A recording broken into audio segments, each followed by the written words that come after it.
The first session will be our pediatric cardiac session, pediatric cardiac surgery and pediatric cardiology.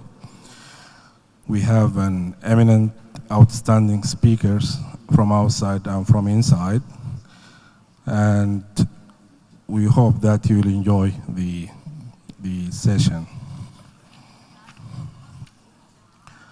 دكتور جميل عطا أنت معانا؟ دكتور جميل.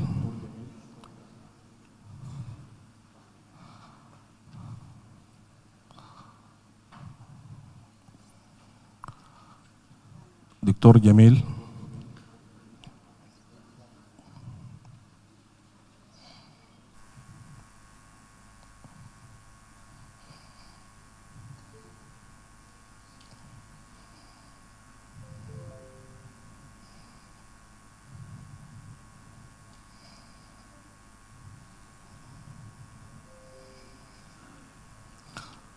دكتور جميل.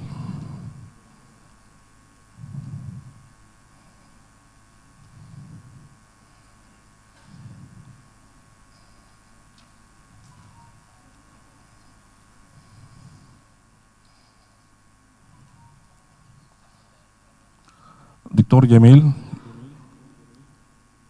دكتور جميل عطا.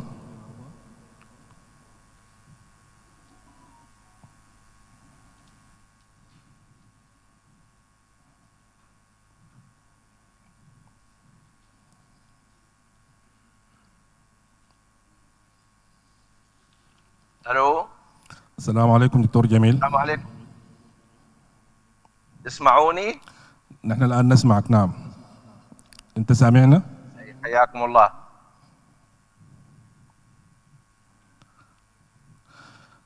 The first session will be from Saudi Arabia. Dr. Jamil Atta is a consultant and associate professor of pediatric cardiology at King Abdulaziz University Hospital, and is also in the King Faisal Specialist Hospital and Research Center. Dr. Abdulaziz and Dr. Jamil is an eminent pediatric cardiologist and well known to the regional area, and his contribution to the congenital heart disease is unmissable in the regional and worldwide. He will talk today. The topic will be early management of congenital heart disease. The mic is yours, Dr. Jamil. Thank you, Mr. Chairman, and thank you for the organizing committee to invite me and have me in this great meeting that has, inshallah, great impact. Very pleased to be with you. Thank you for your presentation. I'm always really kind of willing to be with you in the meeting itself, in the hall. Unfortunately, I'll have to be off or virtual. So I will talk about early management of congenital heart disease, pre and post-op.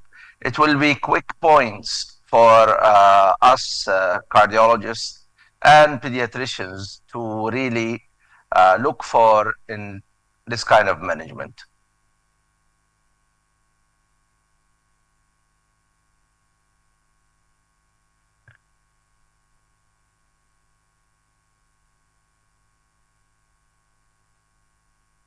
So outpatient or outcome of congenital heart disease has improved mainly due to improved surgical interventional care, especially for neonates. In Kingdom of Saudi Arabia, overall congenital heart disease surgical mortality is around maybe 2 to 4 or 3 to 6%. Pre-surgical morbidity and mortality remains high for many different reasons. Poor early recognition can lead to such poor management, whether this is prenatal by fetal echo and managing the mother with the congenital heart disease fetus, whether it is natal during delivery or immediate post-natal during follow-up. Delayed presentations are known in congenital heart disease and many diseases, especially the ones with balanced circulations. These babies are not so cyanotic, they're not so dyspneic, they don't present with heart failure, but it doesn't mean that they are good. Large VSD may continue to be asymptomatic for months because of significant pulmonary hypertension and no reducing PVRI, pulmonary vascular resistance, and you end up seeing a patient who's almost an early Eisenmenger at around 2-year-old because of a missed VSD, which could have been picked up if we really pay attention to early recognition. Non-familiarity with the pathophysiology and natural history of congenital heart disease. Us pediatricians and cardiologists have to really be very well acquainted with the pathophysiology of disease. How does this disease present itself? How does it behave in the future and over time? Does it recur? Is it silent? What does it need in each stage, and so on. Delayed initiation of treatment is a major issue in the outcome, and this could be because of poor recognition, but also poor resources. And we have to try our best really to initiate the treatment in the best timely matter we get to get a good outcome. Limited NICU and PICU facilities is another cause.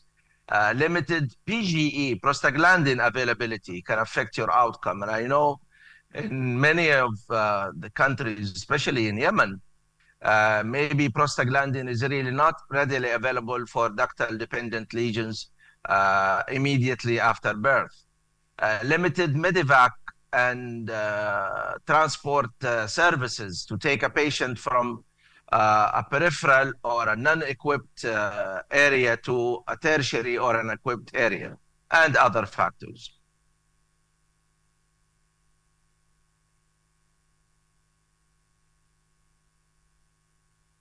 So how can we make a difference? It's really by early recognition, categorizing into type and severity, timely initiation, and timely referral for intervention and surgery. All that means early intervention. I'll take it now lesion by lesion, in a very simple way, straight points. So if you have a patient with an ASD, diagnosed with an ASD, so confirm the type of ASD. Is it an ASD secundum? Is it a primum? Is it a sinus ASD? And also document the size. I mean, the most common ASD we deal with is the secundum ASD. Document the size because smaller ASDs may need nothing, and larger ASDs will need timely management. Most patients with an ASD will require no medical therapy pre-operative or pre-closure. So don't be in a hurry to start diuretics in somebody with an ASD who's asymptomatic just because the ASD is large, or because the RV is dilated, or because there is partial anomalous. We go in these patients clinically. If they show no symptoms, no heart failure, we do not start medication. We just manage them in a timely way. And if it's a significant ASD, we go for closure in the time needed. Assure parents and inform them the high likelihood of spontaneous closure of a secundum ASD. So we don't have to put really a lot of burden on the family. We have to assure them, tell them, you know, an ASD has a good chance of getting smaller to the extent that it won't need any intervention or spontaneous closure over the next 3 years or the first 3 years of life. Watch for pulmonary hypertension development. Pulmonary hypertension is rare with ASDs, but it can develop, especially with time. But also, there is an association between primary pulmonary hypertension and ASD, where people may call it the malignant ASD, which is, I don't know how good is this term. I think it's deceiving, but it doesn't matter. Primary pulmonary hypertension can be associated with congenital heart disease and especially with an ASD. So if you have an ASD patient, make sure that there is no pulmonary hypertension, especially in Yemen, where you have high altitude issues in many parts of the country. Look for non-cardiac associations, especially musculoskeletal, congenital connective tissue diseases like Ehlers-Danlos, limb deformities, Holt-Oram. All these, the ASD is one of the diseases that can be syndromic or can be genetic. For sure, we do not limit the activity of somebody with an ASD unless very symptomatic. So they can lead a usual life until the ASD is closed spontaneously or managed interventionally or surgically. SVE prophylaxis is usually not recommended. We do screen the family, especially the mother and her offspring. Mothers with ASD have a 5% chance of having an ASD, a child with an ASD. So screen the family. Follow-up is usually maybe every 6 months or closer to a 1 year. And we refer them for intervention or surgery at around age 3 to 5, probably around 3 to 4 years of age. If the ASD is larger, maybe 5 or 6 millimeter, then we do close it. Less than that, usually you don't need to touch it. It has almost a normal life outcome. And by the way, there are old studies saying if you leave an ASD till age after 9, their life expectancy, a significant ASD, their life expectancy is not normal. So don't take ASDs as always simple. They are simple, but they have guidelines to be followed. So we do not delay significant ASD closure beyond age 5, because beyond age 9, you may get a shorter life expectancy compared to the normal population, even if you close it. A post-op ASD is simple and not simple. ASDs are known to have rhythm issues. They may have sinus node dysfunction, atrial arrhythmias, pre and post closure. Complete heart block is rare, but it can happen. So though an ASD is a simple lesion, an ASD follow-up is a long term. We do follow post ASD closure patients if we are really busy and stuck for at least 5 years. And as a pediatric cardiologist, I do follow them until they reach puberty. And it always depends, when did you close the ASD? Sometimes they present to you early, sometimes it's late. Remember always, they can develop sinus node dysfunction, they can develop atrial arrhythmia during the ASD if left for a long time, like atrial flutter and even fibrillation, and even after that by a long time. So these patients have a rhythm issue inherent with their disease. Post-pericardiotomy syndrome, very, very interesting that in the patients we do remember with a very bad post-pericardiotomy syndrome happened to be a patient who was closed, an ASD patient who was closed surgically. And if I remember, 2 patients who died of tamponade because of post-pericardiotomy syndrome, it was 2 ASD patients. So I cannot explain that to you, but I'll tell you, don't take a post-op ASD closure very lightly. Look always for development of post-pericardiotomy syndrome and pericardial effusions. If you see in a post-op unexplained cyanosis, always question whether the ASD was closed or the complex eustachian valve arcade was closed, and now you have a right to left shunt and you may have to go back and operate again. We have seen this very rarely. Residual significant lesions, look for them, especially in very large ASDs closed by devices. We do miss some ASDs because we close the larger and it looks okay, and then you on follow-up, especially in adults with congenital heart disease, on follow-up you will find that the RA is still dilated, the RV is still dilated, there is some RV symptoms, and then you find out actually that there was a very low or higher ASD that was overlooked. It is rare to have pulmonary hypertension post-operative if it wasn't there pre-operative. So, but still we screen for it. Immediate post-operative, whether it's an interventional or surgical, diuretics and ACE inhibitor, maybe for a short time if needed, and most of the time they are truly not needed. 24-hour Holter screening every 5 years is recommended. SBE prophylaxis, if we put a device or a patch for a short period, is also recommended. A VSD early management goes with, again, confirmed diagnosis, type of VSD. Is it muscular? Is it perimembranous? Is it subarterial? Is it inlet? Because size and site or type do differ in how we manage these patients. Examine for presence of development of coarctation of the aorta or aortic insufficiency. These lesions can be associated with a VSD. Medical therapy, whether it's diuretics solely, plus minus ACE inhibitor, are usually needed for hemodynamically significant lesions. How we judge them?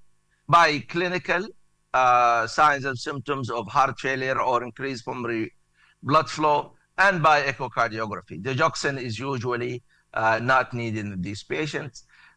We need to treat the respiratory infections aggressively, both to let them grow better and have a better life, and also to present them to surgery in a better way. This is a picture of a tiny VSD that probably will require no management. And this is a picture of multiple VSDs with a large apical muscular that will need more complex management. In a VSD, always ensure, in a hemodynamically significant VSD, always ensure optimum caloric intake. These patients use a lot of calories. They need good nutrition, and we have to keep up with that to manage their heart failure and get them to surgery or to device closure in a good shape.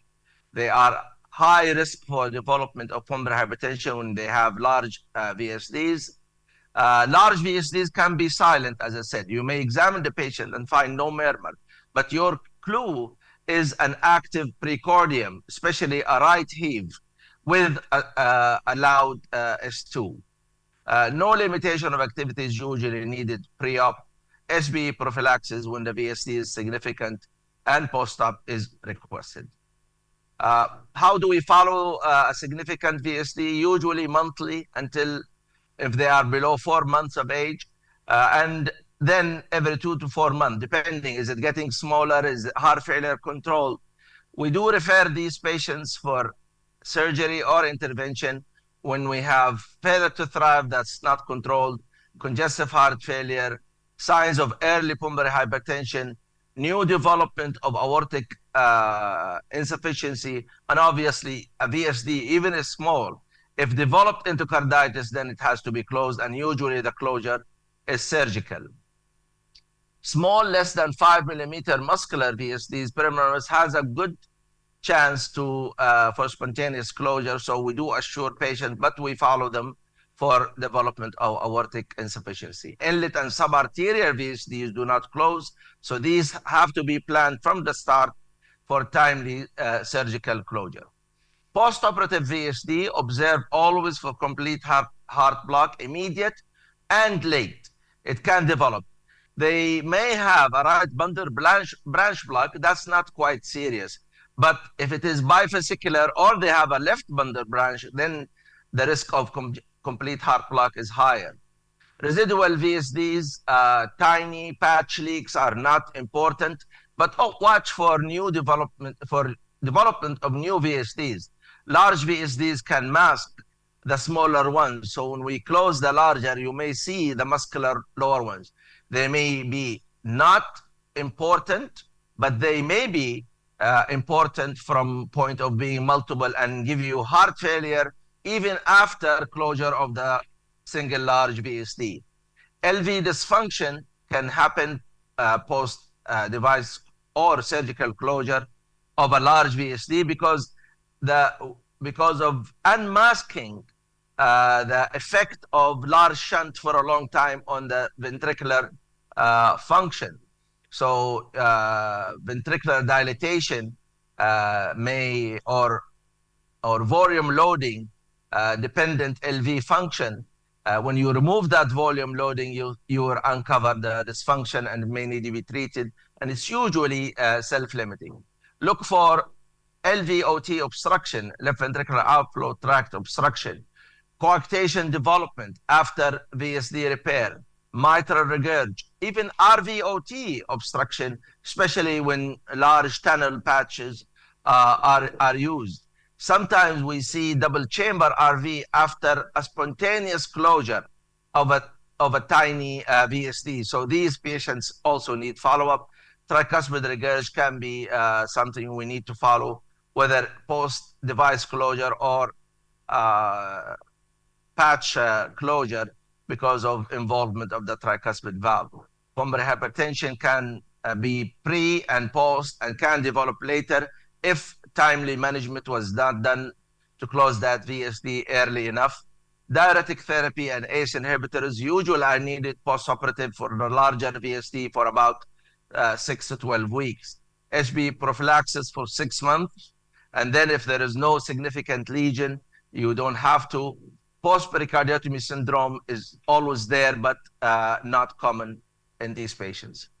A PDA for early measurement, again, we confirm diagnosis and size. Spontaneous closure is the rule in the first year of life, so assure parents.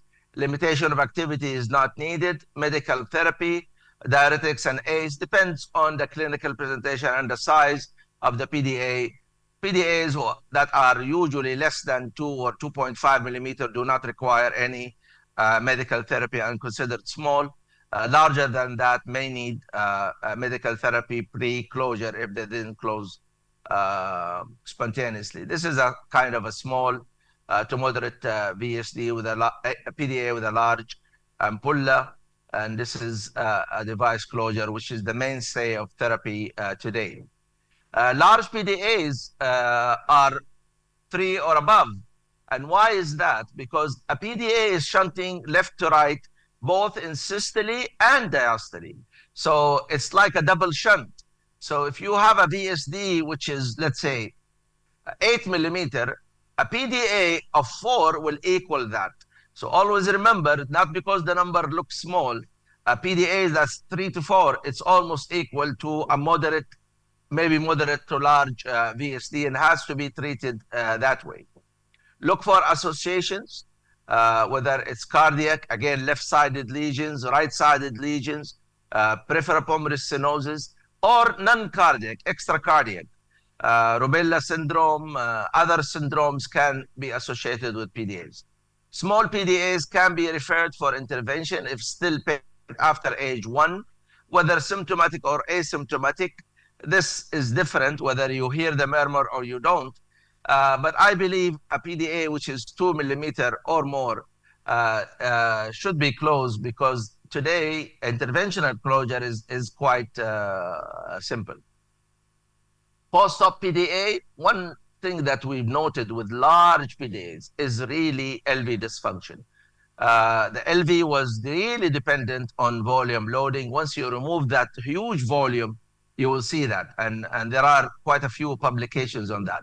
Coarctation of the aorta, whether it's because of an insidious gradual development, or it's because of the post-device closure encroaching on the isthmus, or surgical, all can be found and have to be really followed in the post-operative period. Branch pulmonary stenosis, especially when we use devices, especially the left pulmonary artery, may be affected even down the road, and especially when the PDA was closed in the younger age.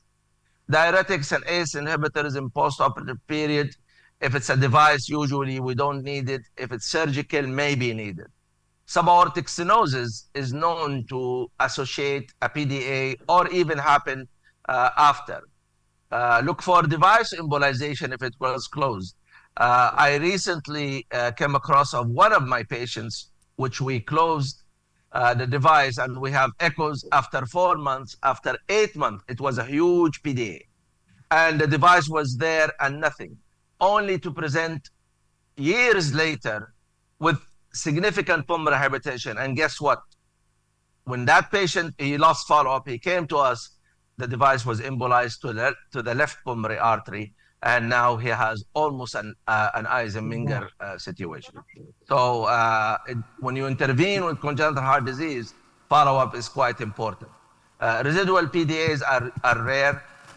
Pulmonary hypertension Sorry, is Dr. something you really running have short to of time. Sorry, Dr. Jamil. We are running short of time. So, Right. How many minutes I have? oh, maybe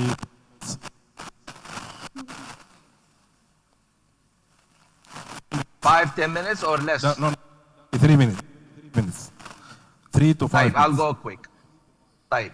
Look for scoliosis when the PDA is closed by surgery. SB prophylaxis, pre-op and post-op is not needed. So I'm going to skip aortic stenosis and coarctation and just go to an even pulmonary stenosis. Early management of tetralogy of fellow surgical, it's a surgical cyanotic heart disease. Excellent physical growth usually is seen with these patients. Heart failure is rare.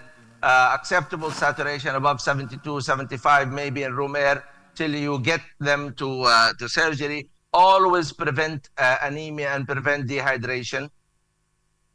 Prevent endocarditis, avoid high altitude, prevent and treat hyperestenotic spell, and obviously go for surgery. When it is post-op, residual lesions, especially sub-PS or PS, peripheral pulmonary stenosis, and residual VSDs can be there. Look for new VSDs because of, in the pre-op, muscular VSDs may not appear because of the equal pressures. Ventricular dysfunction, especially the right side, arrhythmia and complete heart block. Post-pericardiotomy syndrome is rare, but aortic regurg or insufficiency is there. And for the future, look for the pulmonary insufficiency and timely management for pulmonary valve insertion need. PFOs are left by the surgeons to allow the postoperative smooth recovery of the right ventricle. They may remain open and remain shunting right to left and may need closure later on. Ductal dependent lesions, whether it's because of desaturation or circulatory collapse, like in TGA or in critical coarc, interrupted aortic arch, or hypoplastic heart. These are things that needs to be recognized immediately and managed intra-hospital. The PDA provides the pulmonary blood flow or the mixing site. This is an example of a pulmonary atresia patient. PDA dependent lesion. Our aim in these patients is to keep ductal patency, maintain saturations 75 to 80%. We don't want them to be higher, not to go into heart failure. And we need to avoid pulmonary vasodilation, especially oxygen, in these patients to prevent heart failure. Avoid fluid overload, infection, and then intervene within the first 10 days of life. Aggressively correct metabolic acidosis in these patients to preserve cardiac function. This is going to be almost my last slide. Post-ductal dependent lesions, biventricular or univentricular. If it was a post-ductal biventricular, let's say a TGA patient, look for cardiac function, look for residual semilunar valve stenosis or regurg, and look for any signs of arrhythmia. In a univentricular function, really, especially if it was the first stage, make sure you have good screening, good follow-up, maintaining close follow-ups, and a good eye on function and saturation to pick up those who are at risk of dying in the stage 1. Medication is usually there for a long time in these patients. Residual patients in complex repairs, whether it's biventricular, especially in the biventricular, are common. Timely management is needed. Arrhythmia and structural screening in these patients is so important. Ischemia screening is also quite important, especially in TGA patients. And they have a protocol for that. Holter, stress exercise, as they go.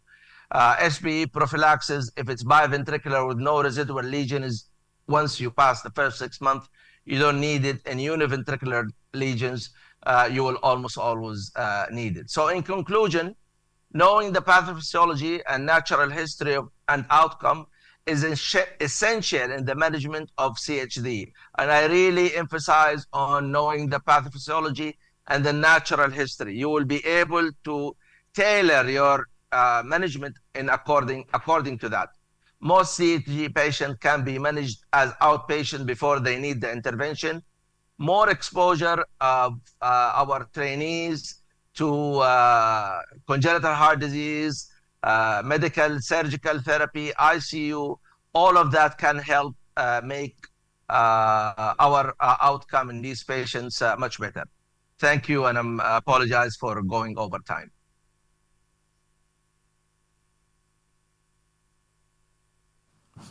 Thank you very much, Dr. Jamil, for this elaborative talk about the basics for congenital early recognition and timely referral of a patient with congenital heart disease to receive the care. I think the take-home message is the clear plan between the pediatrician and the cardiologist.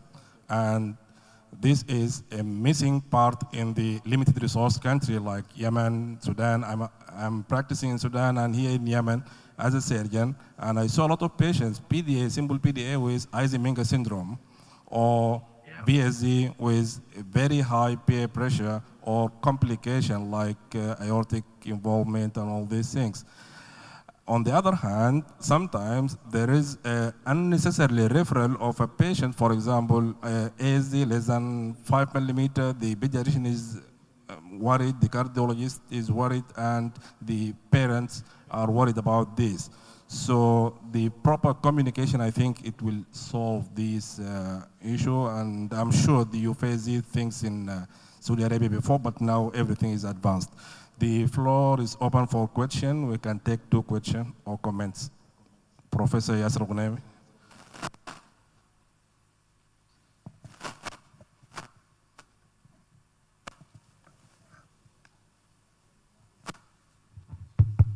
Assalamu alaikum.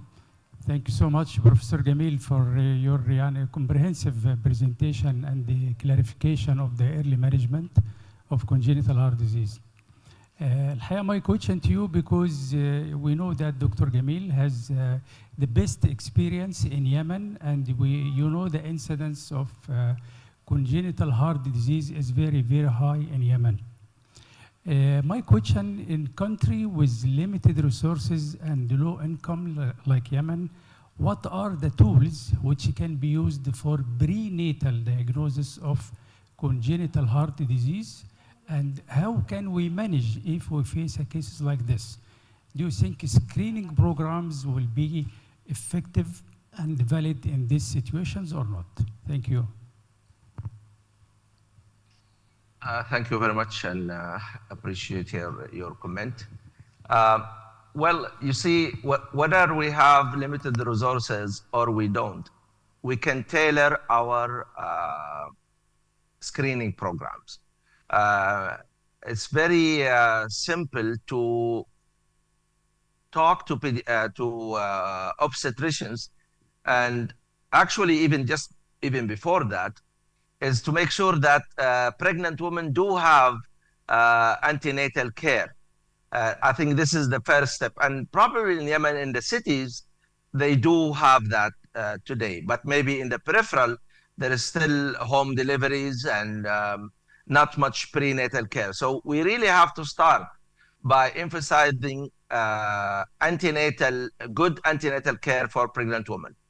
The next step is to try to get the attention of obstetricians if they notice on their screening echo, a screening ultrasound, any abnormal size or shape of the heart.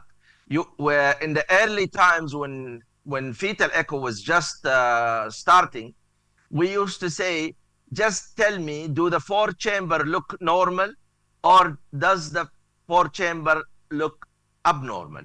And from that, they can initiate a referral to a pediatric cardiologist. And here, I would encourage, and I know in Yemen there are very good and not a small number of pediatric cardiologists. I encourage them to start doing fetal echocardiograms, especially raising raising the attention about good antenatal care. Ultrasound abdomen, look for arrhythmia and an abnormal 4-chamber. And then pediatric cardiologists, if they chip in and learn and practice doing fetal echocardiograms, that may give us a better outcome. But I think the real impact is in the postnatal testing. And we know we have congenital heart disease screening programs. You really don't have to have a very fancy one. Make sure the baby when born, after the first, or within the first 24 hours, you do have a good normal cardiac exam. And normal cardiac exam means good pulses in all 4 limbs, no blood pressure difference between upper and lower limbs. When you put your stethoscope, there is not a significant murmur, and murmurs are not important. Actually, when I hear a murmur, I get assured. The more important is you hear the second heart sound normally, and you never have an active parasternal exam. I always say for our pediatricians, trainees, if you want to really screen well for congenital heart disease, make sure that your blood pressure and pulses are good, your saturation is above 94, and you do not have an active right ventricular heave. Once that is done, a lot of the important congenital heart disease probably would have been ruled out or ruled in. If this is positive, then an echocardiogram is asked for. And then, if I may add a last point, we have to utilize the vaccination stations for the infants. You know, they come to us at age 2, 4, 6, 9, 1 year for vaccination. That vaccination station should not be taken just to ask, how's your baby doing? Fine, take your vaccination. No, pediatricians really have to examine the heart and the development, the neurodevelopment, probably the most important two that may show abnormalities with time. And I think if we kind of have that awareness and try to put that kind of program, we will affect late presentation and non-timely management in a good way. Thank you. Thank you very much for your interesting lecture. I think there are some points, we have to pinpoint on some points on examination. One important thing is that we should always tell to the residents who are available in any ward, wherever they are, that any unexplained neonatal sepsis, unexplained shock, any patient who has cyanosis doesn't mean congenital heart disease, so we have to be careful. These may be presentations of congenital heart disease. The other point is that any unexplained failure to thrive might be a sign of heart problem, and the neonatal period will help us a lot to suspect whether it is or not. The other point is that focus on dysmorphic features on any patient at any age, just to think that he might have an associated cardiac lesion or not. And thank you very much. Thank you. Well said. Thank you, Dr. Jamil. We hope we can see you soon in Yemen, anywhere, in Inshallah. Mukalla or Aden or anywhere. Thank you very much. Inshallah. We enjoy the lecture. Thank you all. Assalamu alaikum. Okay. Once again, we welcome you on this great auspicious day for this third scientific cardiac meeting. Our next speaker is Professor Zuhair Yusuf Al-Halis. He is a distinguished senior cardiac surgeon at King Faisal Specialist Hospital and Research Center, Riyadh. His lecture is on our approach to single ventricle management. Welcome again.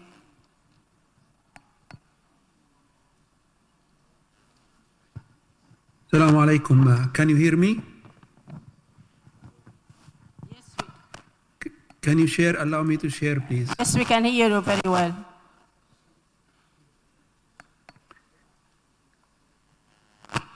Can you see the slides?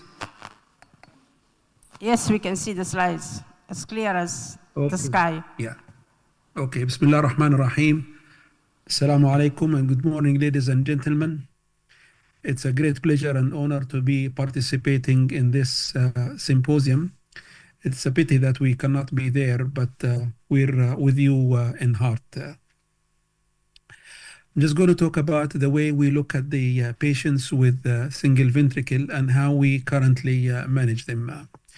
Just for an introduction, we know that there is a number of congenital heart defects that share the common characteristics of what we call a functionally single ventricle. These include lesions like the hypoplastic left heart syndrome, patients with tricuspid atresia, double inlet ventricles, or common ventricles.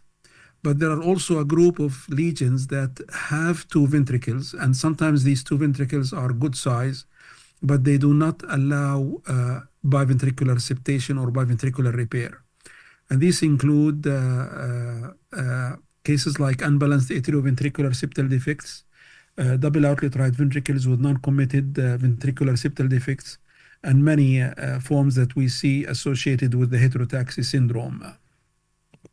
However, the commonest lesions that we see are the tricuspid atresia with restricted pulmonary blood flow and sometimes with unrestricted pulmonary blood flow, patients with double inlet single ventricles, patients with hypoplastic left heart syndrome, and unbalanced atrioventricular septal defects.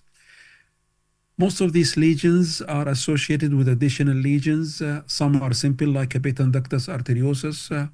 And as I mentioned, some would be associated with pulmonary stenosis. Others would have unrestricted pulmonary blood flow. Some of those patients would have restriction to the outflow through a restrictive ventricular septal defect, or sometimes we refer to as a bulboventricular foramen. There could be a coarctation of the aorta or even aortic arch interruption, atrial septal defects, and sometimes atrioventricular valve anomalies like Stradering valves or even regurgitant or stenotic valves. And occasionally also we have associated anomalies of the pulmonary venous return. And of course, the presence of these lesions would complicate the picture. In general, most of those patients will ultimately be candidates for Fontan-type procedure, and therefore we aim to have early appropriate palliation so we can get them to the Fontan stage in a good condition. And the aim is to balance the systemic and pulmonary blood flows and resistances. And this aims to prevent the development of pulmonary vascular disease. And this is probably the most important factor that we aim for towards a successful Fontan palliation. Palliative procedures include pulmonary artery banding for those patients with unrestricted pulmonary blood flow. Patients with cyanosis may require a systemic to pulmonary artery shunt. And of course, in early palliation, we should address associated defects such as coarctation of the aorta or aortic interruption. If there is total anomalous pulmonary venous return, if the return is obstructed, then that should be dealt at the early palliation. However, if non-obstructed, then it can be deferred to a later stage. One of the most associated problems is the presence of subaortic obstruction with single ventricle anatomy. And most often when the aorta arises from the outlet chamber, there is obstruction at the level of the VSD or the bulboventricular foramen. And again, this is something that we have to deal with at the early palliation. Just to make it easy, we divide the management of those patients into 3 stages: the neonatal period immediately after birth, and then the intermediate management between the neonatal period and the period where we take the patient for construction of a bidirectional Glenn shunt. And then there is what we call a surveillance period between the bidirectional Glenn and the final palliation or the Fontan circulation. And it's very important that these in-between periods, one should continue the close follow-up of the patients so as to make sure that by the time they get to a Fontan palliation, they're in good condition. So if you look at the management in neonatal period, as soon as possible following birth, the pre-Fontan management must aim to reach the goals of a low-risk Fontan candidate. Subaortic obstruction should be dealt with early. In some patients, this may be part of the presentation in the neonatal period. However, it may develop later, and some in patients where we have to do pulmonary artery banding, one has to be careful because as the pulmonary artery band is placed, this may result or show evidence of subaortic obstruction that was not clear before. So to summarize, you got the initial management. We have those patients with no obstruction to the systemic flow. Patients should be shunted. Then we have those patients with balanced circulation, where actually the oxygen saturation is adequate. Then one may wait and consider going directly to the bidirectional Glenn stage at 4 to 6 months of age. Those with unrestricted pulmonary blood flow, we band them to bring the distal pulmonary artery pressure to a mean, at least a mean of pulmonary artery pressure less than 20 millimeters of mercury, and that's what we usually aim for. And sometimes this can be unachievable because the patient becomes severely cyanotic. Then one has to may look at the complete pulmonary artery isolation and providing a shunt for the pulmonary blood flow. In patients with obstruction to the systemic flow, we have those with the coarctation or aortic arch problems, and these generally are managed by a Norwood or a modified Norwood procedure. If there is no coarctation, one may elect to do VSD enlargement with a pulmonary artery band. However, the VSD enlargement is associated with a high incidence of heart block. So most of the time we elect to do the Damoskay stencil type a pulmonary artery to aorta connection and place a shunt. In those patients in the gray zone, one may consider just pulmonary artery band and observe for subaortic obstruction very closely as this may develop. If it doesn't develop, maybe one go for early Glenn shunt. Surgery for excessive pulmonary blood flow with obstruction. As I mentioned, we can resect the subaortic obstruction and do the pulmonary artery band, but this is, as I mentioned, associated with a high incidence of heart block. We do the Damoskay with systemic to pulmonary artery shunt, and the last is the modified Norwood procedure. This is what we do in the Damoskay pulmonary artery to aorta connection. We usually transect the pulmonary artery and connect it to the aorta. Most of the time we do direct connection. Sometimes the size or the distance may distort the pulmonary valve and result in regurgitation, and therefore to maintain the geometry we may have to apply a patch on the connection. In patients with transposition of the great arteries, we have the pulmonary artery, the aorta. We connect them together and what we call the double barrel connection, and then connect that to the ascending aorta. And then add to the Damoskay a shunt, usually an aorta to pulmonary artery shunt, a BTT shunt, or as we all know, some would advocate using a Sano shunt, where we connect the right where we use the right ventricle as the pulmonary blood flow supply. We, in our experience, have done the Sano shunt, but I had a lot of concern about doing the Sano shunt because at the time of the Glen, we noticed that some of those patients actually have developed a high pulmonary vascular resistance. So personally, I did lung biopsies on those patients and compared them to the lung biopsies of the patients with the shunt. And as you can see here, some of the patients with the Sano shunt developed really advanced grade pulmonary vascular changes. So generally in our practice, in my situation here at the King Faisal, we elect to do a shunt, a regular aorta to pulmonary artery shunt in association with the NORD procedure rather than a Sano shunt. Of course, another concern about the Sano is the RV dysfunction because of the incision that you made in making the right ventricle.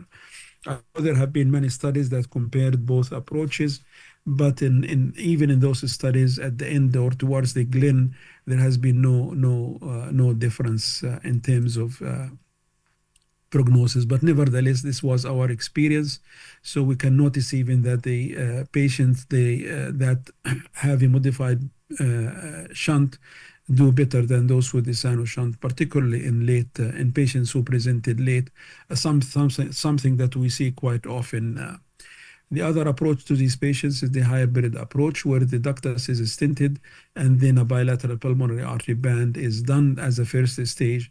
And then those patients at the second stage, they undergo what we call the comprehensive NOROD reconstruction. Then after the initial neonatal period, we got the intermediate management, as I mentioned, that's the time waiting between the neonatal period and performing the Glen shunt. We have to aim for a balanced pulmonary blood flow. We do an echo to confirm anatomy and hemodynamics. In our practice, we do a cardiac cath to confirm anatomy and look also for the pulmonary vascular resistance. And if all well, we refer the patients for the bidirectional Glen. And in general, we prefer to do the Glen around 4 to 6 months of age if circumstances allow. Of course, sometimes the logistics would not allow you to do this, but we try our best to do that. The bidirectional Glen, we disconnect the superior vena cava. We always ligate the azygous vein and divide it and then construct make an end-to-side anastomosis between the superior vena cava and the pulmonary artery. It has been my personal practice also at the time of the Glen to address other issues like pulmonary artery problems. If they need to be augmented, we augment them. We repair the anomalous pulmonary venous drainage at this stage. We always enlarge the atrial communication. And if there are any AV valve problems, we try and address them at this time. And again, of course, if there is subaortic obstruction, we do the DKS connection. And in patients, as I mentioned, who underwent a hybrid approach at this time, they got a comprehensive reconstruction of the aortic arch with the bidirectional Glen. This is how the VSD is enlarged. You try and stay away from the conduction, but the area there, in general, the area is very crowded and is not as easy as it looks through this diagram, and sometimes it's very difficult to relieve the obstruction. So we try, as I mentioned, do the Damos care rather than anything. I must say that also it has been in our practice that to do what we call a preemptive DKS connection at the time of the Glen, as long as the pulmonary valve is good, even if the pulmonary valve had been banded before. And this is usually in patients that we think they have a high risk at developing subaortic obstruction later on. Like at the time of the Glen, they don't have obstruction, but we feel that they may develop obstruction. There are some subset of patients that you can tell they may develop obstruction. In those patients, we do what we call a preemptive DKS. And we published our experience with that. And we feel that it really something worth considering in those patients. In neonates and young infants, pulmonary vascular resistance generally precludes high pulmonary vascular resistance generally precludes a Glen shunt, and therefore we delay that's why we do it between 4 and 6 months. However, it may be used selectively in patients less than 3 months of age, but in general, most of the congenital surgeons do not recommend doing the bidirectional glen in patients younger than 3 months of age. Our colleagues at King Faisal Hospital in Jeddah, they did the glen at younger age, and actually they published their experience with what they consider a good outcome in that regard. At this time, at our institution, we still delay the glen and do it between 4 and 6 months of age. In general, glen shunt provides excellent pulmonary blood flow, and glen shunt also reduces systemic ventricular volume overload. At the time of the bidirectional glen shunt, we eliminate all sources of pulmonary blood flow other than the glen. I almost always disconnect the pulmonary artery completely and just depend on the glen as the sole pulmonary blood flow. And we believe that this minimizes the volume overload on the ventricle, and patients at the time of the Fontan, they would have less pleural effusions and chylothorax. We know that the superior vena cava carries 40 to 50% of the systemic venous artery in infants. In older children, this reduces, and therefore, with time, the glen flow is not adequate to sustain saturation, particularly when the patient exercises. To deal with this problem, of course, additional source of pulmonary blood flow may be needed. However, I think the best thing is to proceed with completion of the Fontan circulation. Some would place a small central cortex shunt about a 4 millimeter, particularly if the patient is a poor candidate for Fontan circulation, just as a palliation to improve the oxygen saturation. In some patients where actually it was not clear whether you are able to do a biventricular repair early on, and you do the glen as a kind of watching strategy to see what happens with the patient, it might be easier when the patient is older to do a biventricular repair. So if there is any possibility of a biventricular repair, we delay the Fontan till about 3 to 4 years of age, around the 10 kilograms of weight, and this would allow us to, do a better work in terms of septating the ventricles if can be done now. We know that the Fontan procedure is established as an effective final palliation for those patients, and since Fontan described the operation in 1971 for tricuspid atresia, the indications of the procedure have been significantly broadened to include many forms of complex ventricular anatomy. In addition, as I mentioned earlier on, some defects with two well-developed ventricles and cannot be septated have been successfully palliated by a Fontan circulation. Due to the unique physiology accompanying the Fontan procedure, I think it's prudent to have proper patient selection, and initially the Fontan and Chusseau put certain criteria that would limit the utilization of the Fontan procedure except to a very small number of patients with experience to deal with the problems of the Fontan and etc. Many indications have been added, and rather than looking at the Fontan as in one spectrum, we started to do Fontan in patients with higher risk, and we do what we call risk stratification. So we have patients low risk, patients with mean risk, and patients with high risk. And depending on the whole situation, one may actually do the Fontan circulation in patients that are considered high risk. And usually with those, a fenestration is added. We believe that Fontan circulation should be completed early, and we do it around 1.5 to 2 years of age. And I believe that the physiologic adjustment to the Fontan circulation might be better at this age to avoid long-term effects of cyanosis. And also ventricular function is preserved. And if the patient presents around 18 months of age with no previous glen happen to have a balanced circulation, we also do the cavopulmonary connection or the Fontan at that age, and we tend to leave a small fenestration at that time. This is an interesting old study that shows that the effects of cyanosis on the ventricular function are bad, and after 4 years of age, they may be irreversible. And that's why I believe that the Fontan circulation or completion should be done before the patient reaches 4 years of age. There are many circuits that we do with the Fontan circulation in the present time. The lateral tunnel Fontan, which is in general we do if the patient's size is small. Then we have the extracardiac Fontan that was introduced by Mas Charity in 1990. And for those, we need the patient to be a little bit larger, because I think the smallest conduit that you should use is 18 millimeters. Lower conduits are associated with increased mortality. Yeah. Then this was proposed by Jonas, what we call the extra intracardiac fenestrated Fontan connection, and at what time, depending on the at one time where the actually looking at the computational flow dynamics, it appeared that a bifurcated Fontan would be reasonable. Professor Zohair, you have 2 minutes more. Where the one limb is connected to the left pulmonary artery and the other is connected to the left. Then we have what we introduced in is the percutaneous completion of the Fontan.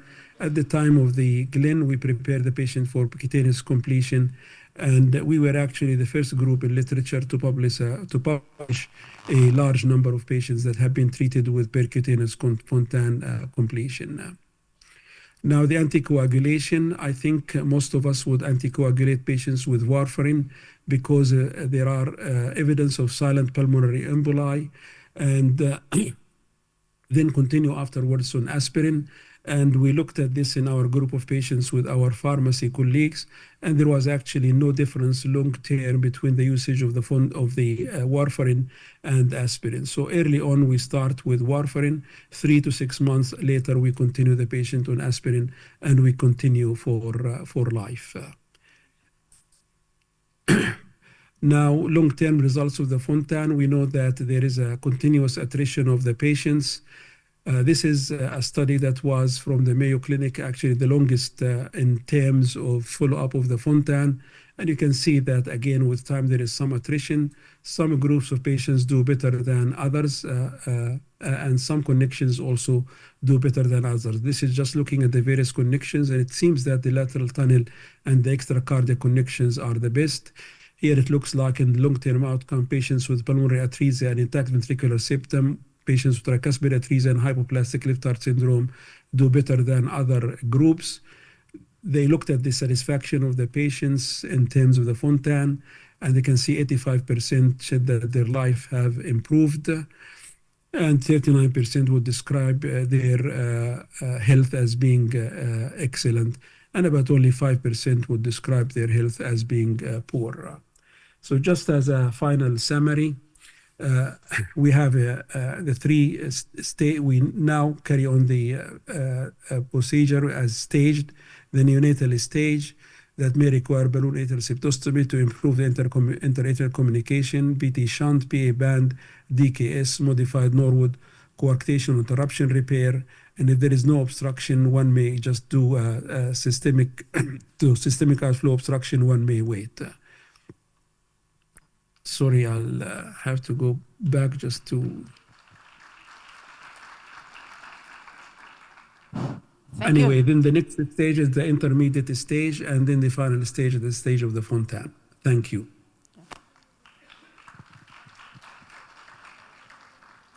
Thank you very much, Professor Zohair, for highlighting us on this very interesting lecture. We'll ask our respected audience if they have any question, any comments. We'll just allow for 2 participants. Yes, Professor. Dr. Yasser. Dr. Zohair, thank you for your very nice presentation.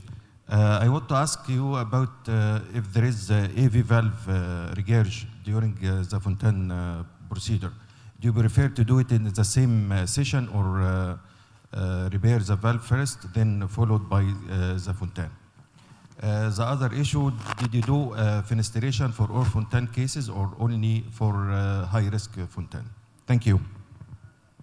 Usually, if there is significant AV valve problems, we try and deal with them at the time of the Glen. If it's mild or like mild to moderate, maybe we'll wait to the time of the Fontan. In general, if the patient is considered low or medium risk, we do the repair at the same time at the Fontan. If the patient is considered high risk, then we may stage it, do the valve repair, and then later on we do the Fontan. Fenestration, we use it selectively. In low-risk patients, we don't do it. Actually, even with a little bit higher-risk patient. But in patients that are considered high risk, we leave a 4 millimeter fenestration, either directly in lateral tunnel Fontan or through a small 4 millimeter shunt in patients with extracardiac Fontan.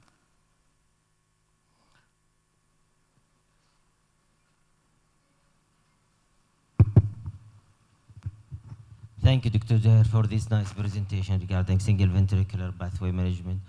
My question regarding total transection of pulmonary flow during a Glen. So you didn't leave any forward flow during second stage. Does it affect on development of AV malformation? Do you think that's make difference in the future later on? And you used to tie the band to the degree there is no versatility in keeping some flow, aiming that this flow maybe would help to grow to the BA branches. Can we just make a comment on this? I prefer to interrupt the flow completely. I think this reduces the chances of developing pulmonary vascular disease. As I mentioned, you do the Glen at 6 months. And probably a year later or 2 years later at the most, you do the Fontan. By that time, I don't think that any develops AV malformations. Those who are for some reason ignored or left, they may develop AV malformations. But anyway, the development of AV malformations, actually, we don't understand the mechanism. We believe that this is so-called hepatic factor may help, but actually there is no good evidence, and nobody till now, as you know, have been able to isolate this hepatic factor. Thank you very much, Professor Zuhair, and for the nice talk and elaboration of this important topic. And we hope we can see you soon in Mukalla. A lot of cases waiting for you and for your valuable opinion. Thank you. Thank you. Good luck with the rest of the meeting. Our second speaker is Amna Mamoun Al-Amin Muhammad Ali from Nabd Al-Haya Cardiac Center Al-Makalla. She is a pediatric surgeon. Her talk is approach to congenital heart disease. She is a pediatric cardiologist.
Assalamu alaikum. Good morning, everyone. It's going to be a simple and basic lecture, even the medical student can get maximum benefit from. If you focus well in this lecture, definitely you are going to pass your cardiology station in MPBS exam, even with high mark. And thank you, Dr. Jamil Al-Ata. He opened the track for us by mentioning the good examination, simple is simple, basic is basic, And always start with basic, being available. The good doctor is available everywhere, and we had a good doctor here, so you can pick up most of congenital heart disease and the most serious one. Okay, let us start our journey. Okay. Always think broadly and consider all possibility. For example, if you have a patient with diarrhea, it's not just a gastroenteritis that causes diarrhea. We have a lot of differential diagnoses. We have a lot of causes for diarrhea. Say it can be CNS problem. It can be endocrinological problem. So we are taking the patient as a whole. We are not managing an organ.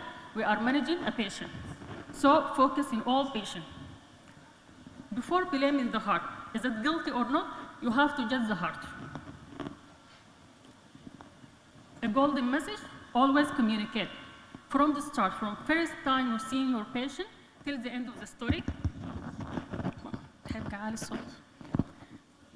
Till the end of the story, you have to communicate with your patient and or parent. This is a study being published recently in 2022, highlighting the importance of the clinical examination in picking up the most of serious congenital heart disease. Before touching your patient, as I said before, you have to communicate with the patient and or parent according to the age of the child. And you have to approach your patient gently as much as you can. And the most other important point, you have to give the parent your consideration and address the parent concern. It's always valid. As Osler said, the patient is telling you the diagnosis if you listen to the history. And the most concern, if the patient left the clinic without addressing your concern, I don't think you did your job appropriately or in a better way. Physiology is physiology and basic is basic. You have to start by physiology.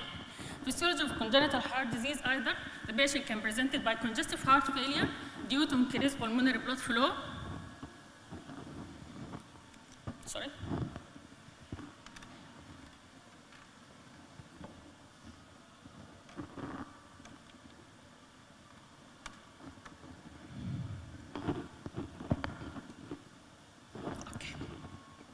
The congestive heart failure most probably do increase the pulmonary blood flow. Other can patient be presented by cyanosis, cyanotic congenital heart disease, either decreased pulmonary blood flow, mixing disorder, or lack of mixing. Other most important and serious presentation, hypoperfusion. Usually the patient presented by shock. As Dr. Ayman said, you have to consider congenital heart disease in any non-explained shock or seriously ill patient.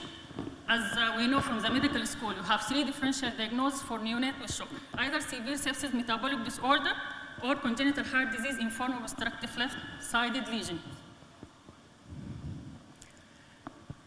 Linking your presenting symptom with physiology is guide you to the next step, how you are going to manage the patient and which appropriate step you have to take. This is Alice in Wonderful Land. Always you have multiple choice and always you have to choose which track you have to go, which medication have to prescribe, and which investigation you have to order. And especially in low resources country, you have to put your money in the most appropriate and most sensitive investigation as much as you can. Should we give a patient prostaglandin infusion, supplemental oxygen, diuretic, and sometimes the only rescue treatment you can be offered for your patient, it's an intervention, either surgical or catheter intervention. Okay? After physiology, we're going to have a touch about common symptom of congenital heart disease. As I said before, it can be symptom of heart failure or cyanosis. Other symptom, the patient can present it by syncopal attack. In patient syncopal attack, you have to consider other possibility. So you have to exclude convulsion and cardiac cause of syncope. Chest pain, it's rare cardiac in origin in pediatric population. But if in cardiac in origin, it be serious and significant problem and had to be addressed carefully. Right-sided heart failure usually present in older children, not in a very small group of patients with infant can be presented by right-sided heart failure. It's unlikely as a presentation. Time of onset of symptoms. You pick up the symptoms And the next step, you have to know when the patient starts to express the symptom. Why is this important? We'll give you an idea about the lesion, the nature of the lesion. It's been presenting early in life, hours after birth, so it's a ductal-dependent lesion. And if been presented, say, after pulmonary vascular resistance drop, it means that it's been left to right shunt, like a large VSD, large VDA or so. When the pulmonary vascular resistance drop, the patient starts to express the symptoms. And the most important point, the neonatal examination.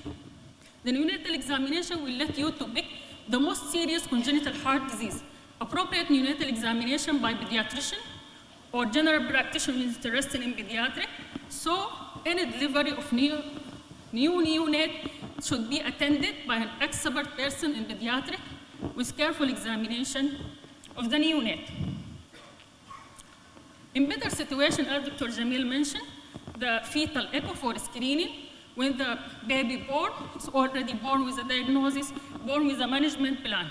Maybe it's not available here one day, hope it's been available. It's not about doing the fetal echo. It's about what is the plan after doing fetal echo and reaching the diagnosis. If I had a patient, I diagnosed by fetal echo, it's had TGA or so, what I'm gonna do for this patient? We're gonna refer this patient. So when you establish a fetal echo screening program, you have to have full bucket and full track for the management and direction for your patient. For recap, the presenting symptom, as I said before, heart failure and cyanosis. We're going to mix these symptoms together. The patient either presented with heart failure, no cyanosis, heart failure and cyanosis at the same time, or both heart failure and cyanosis. If we had heart failure and cyanosis, we have to consider the most serious, it's a transposition of great arteries or TGL-like physiology. If you have heart failure with no cyanosis, you can consider large left to right shunt, like a VSD. If the patient is cyanosis with no symptom of heart failure, you have to consider TOF or TOF-like physiology. And sometimes you are managing the patient because just murmur or referring because of family history of congenital heart disease. This is a point about how to approach your patient regarding taking a history and the symptoms of the patient. Let us jump to the next step, examination of the patient. Most of the time you can pick up or have a provisional diagnosis by just taking a history and performing the good physical examination. You have to inspect for vital sign of congenital heart disease, respiratory distress, it will indicate heart failure.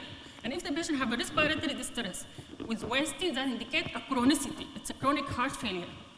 Cyanosis, and you have to confirm by oxygen saturation. So it's not clinically obvious for patient to have a cyanosis unless oxygen saturation is less than 85. Clubbing, it's unlikely for infant with 2 to 3 months to draw clubbing. Also, dysmorphic feature is very important. There are associations between some syndromes and congenital heart disease. And when you find the patient, syndromic patient with congenital heart disease, you have to screen him for any associated problem. I know that this patient said,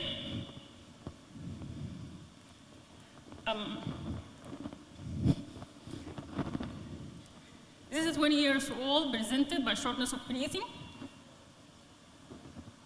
And by examination, you find the patient club in the lower limb.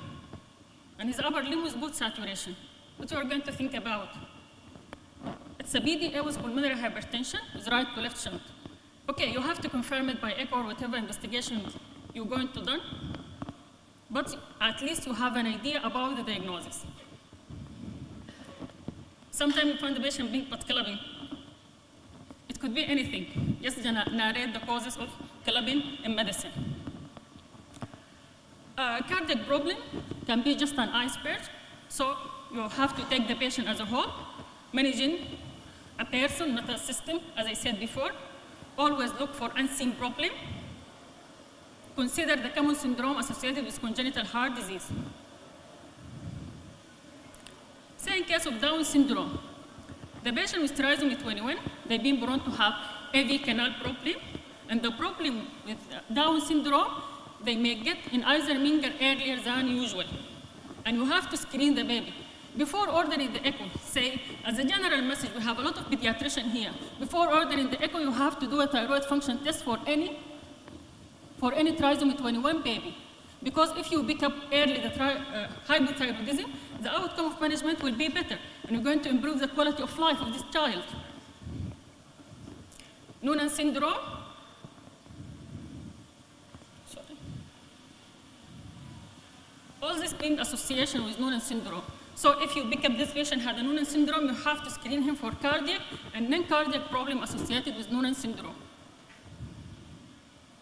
Marfan syndrome, also associated with congenital heart disease, like mitral valve prolapse or aortic aneurysm. 22 deletion syndrome, George syndrome, been associated with chronoclinical anomaly, and they have a list of problems associated with this syndrome. Okay, after inspection the patient, you have to shift to the palpation. Always pulse and femoral pulse. If you forget to touch for the femoral pulse, you will never forget the consequence of that. Apex beat, RV heave, as Dr. Jamil mentioned, it's a very important sign in infant. And in infant, you have to palpate for the apex beat in epigastric area. Palpable second heart sound, thrill, liver, murmur. Most of the referral just being referred because of the murmur, and they get the patient worried and the family worried and being pushed to the clinic. They bring the whole family, the whole relative, because the patient had a murmur. It could be an innocent murmur. It could be a branch pulmonary stenosis in younger infants, which should be a normal finding. So do not focus in the murmur itself. You have to focus in the whole examination of the patient. And if you perform a good examination, you can hear a murmur before putting your stethoscope even. This is a basic area for auscultation of the murmur, and this additional area when you are performing cardiovascular examination. Infant with cyanosis and no heart failure. You may hear a murmur or not. And the murmur may disappear. Okay. The murmur may disappear during acute spell. Such baby, you have to consider TOF or TOF-like physiology is an hypertensive spell. Please do not give Lasix for TOF patient. Never, ever. Do not give Lasix for TOF patient. Okay, we have just touched the congenital heart disease can present it in many ages, so we have to consider the older children, the difference between a small age group and older children. You have to check for the JVB, neck pulsation like a Corrigan sign, lower limb edema and ascites, the common heart right-sided heart failure. It's common in older children compared with smaller group. And this is how to check for the JVB. The common cardiac condition can present in congenital heart disease present in in advanced age, like pulmonary stenosis, atrial septal defect, or tetralogy of Fallot. Rest of the problem is most probably acquired heart disease rather than congenital heart disease. And this very interesting case was being published in JICC, being reflecting the importance of the clinical examination. Patient was 20 years old with congenital heart disease, complex, and underwent a complex cardiac surgery. And during the follow-up, they discovered that this patient had heart failure. With time, the patient developed Eisenmenger syndrome, and transthoracic echo revealed nothing. Because echo, like other form of investigation, has sensitivity and specificity. You can miss something.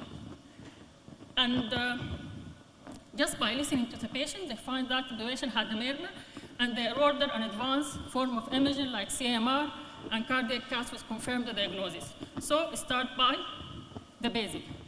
By the end, one of our eminent pediatrician, Prof. Muhammad Ahmed, he's a Sudanese pediatric endocrinologist, always say, we are managing a person, not a paper, and do not be swayed by investigation. Basic is basic, always communicate, address and appreciate the parent concern. And finally, message for us, don't forget to enjoy what you are doing, and thank you. Thank you. Our next speaker will be Dr. Sami Al-Ahdal. Dr. Sami is a consultant congenital cardiac surgeon at King Fahd Medical City, King Salman Heart Center, Riyadh, Saudi Arabia, and is also well known to with Mukalla and Aden. He's coming frequently. He will speak about surgical emergencies in pediatric cardiac surgery.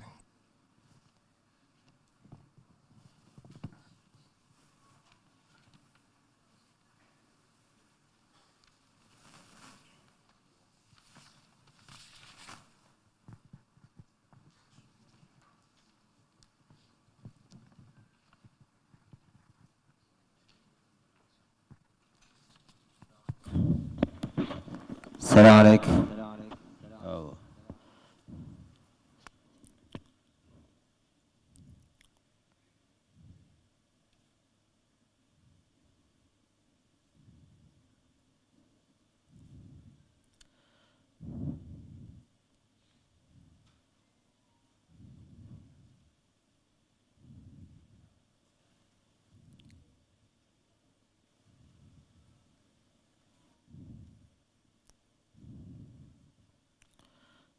Salam alaikum. I know you, after 3-4 lectures, the people, they lost their attention. So I think you will have only 50% of your attention or maybe less. Some of you will stay here like, and they said, كأننا والماء من حولنا قوم جلوس من حولهم ماء. So just give me some minutes. I will throw some concept. I'm not here to teach you how to do pediatric surgery or cardiac surgery in emergency situation, rather than just to throw the concept of management and put the bases which are depending on it in our field. Our field is a complementary, depend on complementary services. That means we are dependent on the pediatric cardiologist, we are depending on the ER physician, we are depending on ICU, we are depending on the physician and the nurses to have a good outcome. It is a teamwork. And the message from this lecture at the end, from all of this talk, is how to have a successful outcome when you have a teamwork. So the main concept of these patients, who is a very fragile and have low reserve, high range of error, depend on the early evaluation of this patient. And you should know that those cases, usually they are who presented in the neonate and infants was a fatal conditions, but with time they are surviving because they implement this process of cooperation of the all teams in managing one patient. So the mortality improving with time and the emergency improved with time, and this disease become more treatable, and patient will grow to the adult, but at the same time you will expose to many life-threatening problems. So he will not die in the neonate, he will not die in the infant, but he will grow to the adult. Once he grow to the adult, he will expose to many life-threatening problems. And the managing, which was it changes these issues, that you are picking the case early and managing it aggressively. That's the improvement is happening in our field. And if you look to the emergency situations where you are exposed to these cases as a cardiac surgeon, you will look, they will see that most of the cases will be intervened by our cardiologist, or there is a good medical system which will cover the pediatric and the neonate and infant, where they stabilize the patient and they bring the patient to you in more stable cases. So in once they pick the patient from ER, they will put prostaglandin. They shift the patient to the ICU. Our cardiologists, they will think about BDS stent. The patient will be on oxygen, stabilized, all organ will be recovered. Then you will take it in more elective or semi-elective situations. Maybe the only true emergency situation which left to us is total anomalous pulmonary venous drainage. And total anomalous pulmonary venous drainage, if it is obstructed, the patient will be in ER in bad shape with chest is congested like this, and patient cyanotic, distress, tachypneic. The flow will need to move for long course from the LA to the vertical vein, up to the innominate vein, down to the SVC, down to the RA before it reaches to LA and LV. Like you are coming from Sana'a to Al-Mukalla, instead to go direct in 4 hours, so you need to go to Marib and stay there, and some obstruction will happen there, then you will come back to the Al-Mukalla. So just imagine this obstruction will end by death unless you intervene and you direct the flow back to left atrium. Whatever the cause, whatever the mortality, this is still now, this is the only true surgical emergency you will be exposed in neonatal time.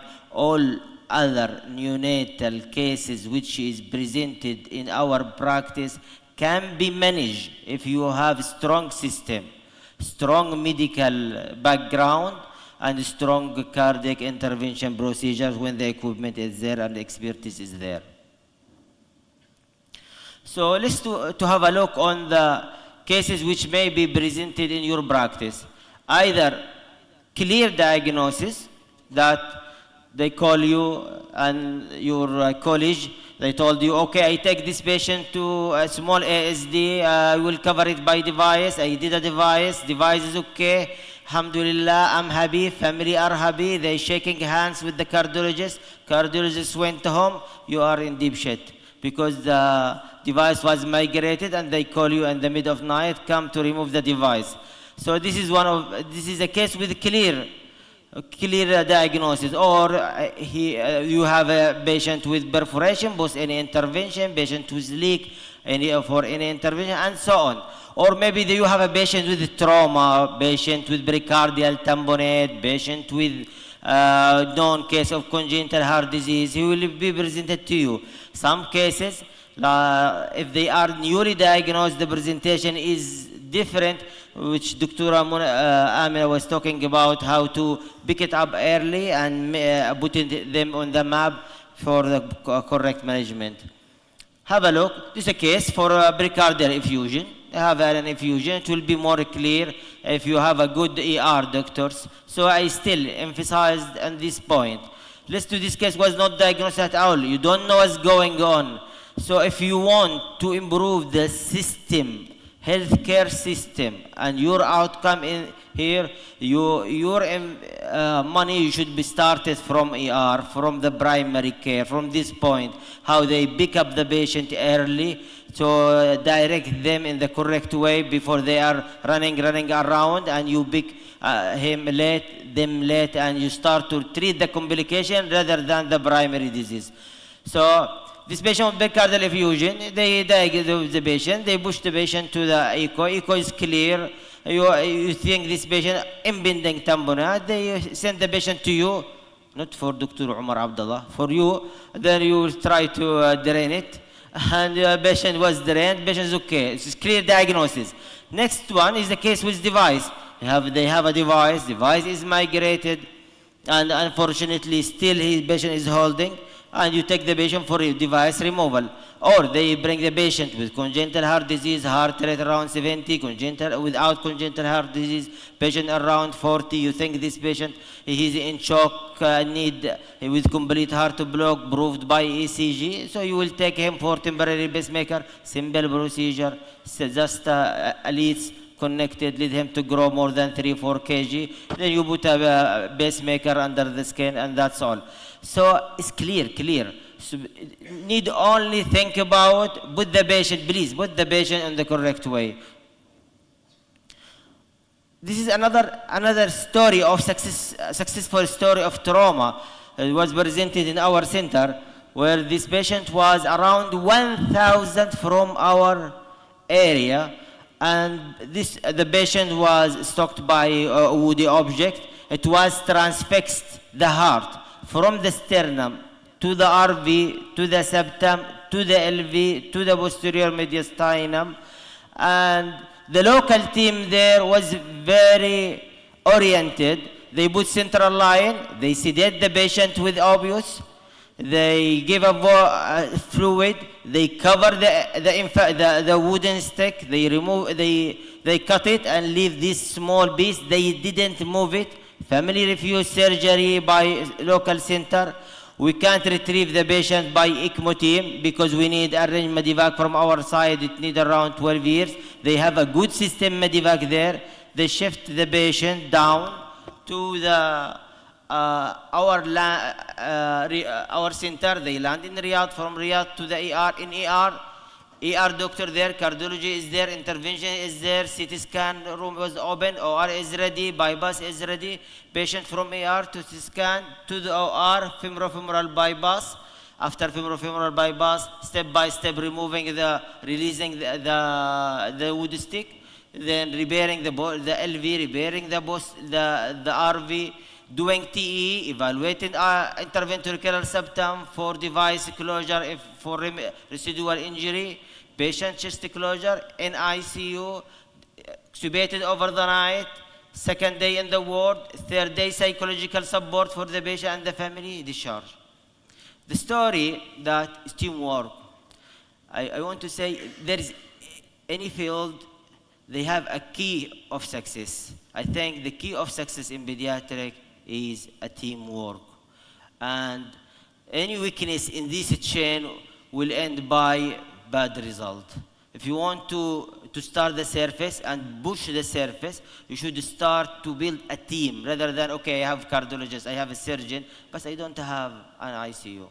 And always remember, as my mentor said, the success of the service depends on two, physician and the nurse, experienced physician and skillful nurse. Whatever else is not important like these two. Build a human resources, just raise these by continuous education, train them and train them and train them and train them, and you have a support behind them and you will succeed. So the concept was how to build the service depends on the teamwork. The other concept which I should put it in your mind, which is at least not only for the cardiology, for the all, that please, when you look for a child, don't look to a child as a small adult. They are not small adult. They are different physiology. They are totally different from the adult. The unit is different from infant different from a child, and child is different from growing adult. So, and presentation will be variant. And the presentation sometimes they will have cyanotic spells. Heart failure, could be stroke, could be CVA. They may be with syncopal attack. And the first, second line, they are either the emergency or pediatric ICU doctors. Then they will come to our gatekeeper, the pediatric cardiology. So the improvement of the system from the beginning will catch the lesion early. And once you have a lesion that is not clear diagnosis, and it was presented, or you should think in two ways. Either this patient will have a low cardiac output, low cardiac output, that means LVOT obstruction. Okay, let's just think about LVOT obstruction. So I need to maintain LVOT obstruction. I should maintain BDA. There's prostaglandin, there is no prostaglandin. Let's say prostaglandin is there. You need oxygen, not need oxygen. Okay, increasing the oxygen will improve or not improve. If I increase the oxygen, BVR will drop. The shunt will go to the lung, not to systemic circulation. Think about it. So either presented with low cardiac output or will presented by cyanosis. If they are presented with cyanosis, you will think about right side lesion, or presented by mixing like TGA or total anomalous pulmonary venous drainage. Dr. Sami, you still have 2 minutes on. 2 minutes. Okay. Keep it in your mind, method of Brill. And always, the patient with cyanosis less than 6 weeks, you need to add prostaglandin. And this prostaglandin E1 is the standard of care to start with. So you will say to me, okay, I don't have prostaglandin. We should look for that. Okay, I have prostaglandin, but I don't have cardiac center. No, you have cardiac center, you have Nabd al-Haya. I have Nabd al-Haya, but I don't have pediatric surgeon. You have pediatric surgeon, Nabd al-Haya. But okay, I have pediatric surgeon, but our ICU care will not cover. So work on that. Improving the service in an ICU, improving the nurses. At the end of the day, believe me, I visit a lot of people outside in low-income country. Once they have a political support, when they have a good support, and I think here you have it. You have it in the center. So you will move, you will end by a good success. So it is a 1 minute. Most of the talk was with Dr. Zuhair regarding single ventricle. So just to say, the first one is LVOT obstruction. So the BDA was connected between the pulmonary and the systemic circulation. So don't give high dose of high oxygen. It will end by low BVR, and the shunt will go toward the pulmonary, and there is no flow to the systemic circulation. Same concept with the coarctation. Same concept if you have a patient with interrupted aortic arch. If you have a patient with right to left to right shunt, maybe you need to increase the oxygen, aiming to increase the flow to the pulmonary circulation. Mixing is another way of maintaining saturation. Single ventricle was discussed with Dr. Zuhair. Al-Kaba is a rare presentation. It could be presented in, as a case with low cardiac output. Could be presented even with GI symptoms. Just GI symptoms, and he is dyspneic with tachycardic, and unfortunately is the case of Al-Kaba, which need to be interfered. And the take-home message, Dr. Muhammad, that cardiac emergency is a challenging, and early intervention is crucial. Start to build a team and continue to improve. Thank you. Thank you, Dr. Sami, for this unique presentation. Thank you very much. Now I would like to introduce Dr. Ali Al-Akhfash. Dr. Ali Al-Akhfash, consultant pediatric cardiologist, head section pediatric cardiology in Qasim, Saudi Arabia, under title of Acquired Heart Disease in Pediatric.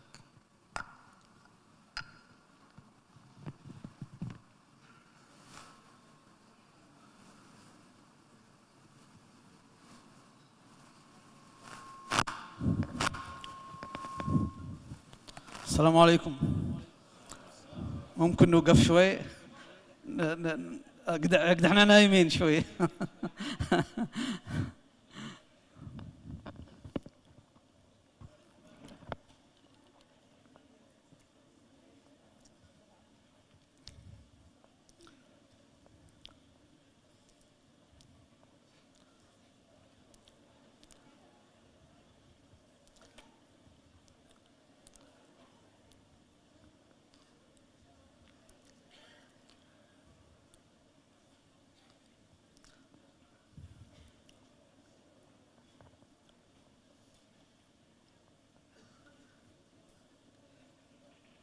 Okay, Bismillah.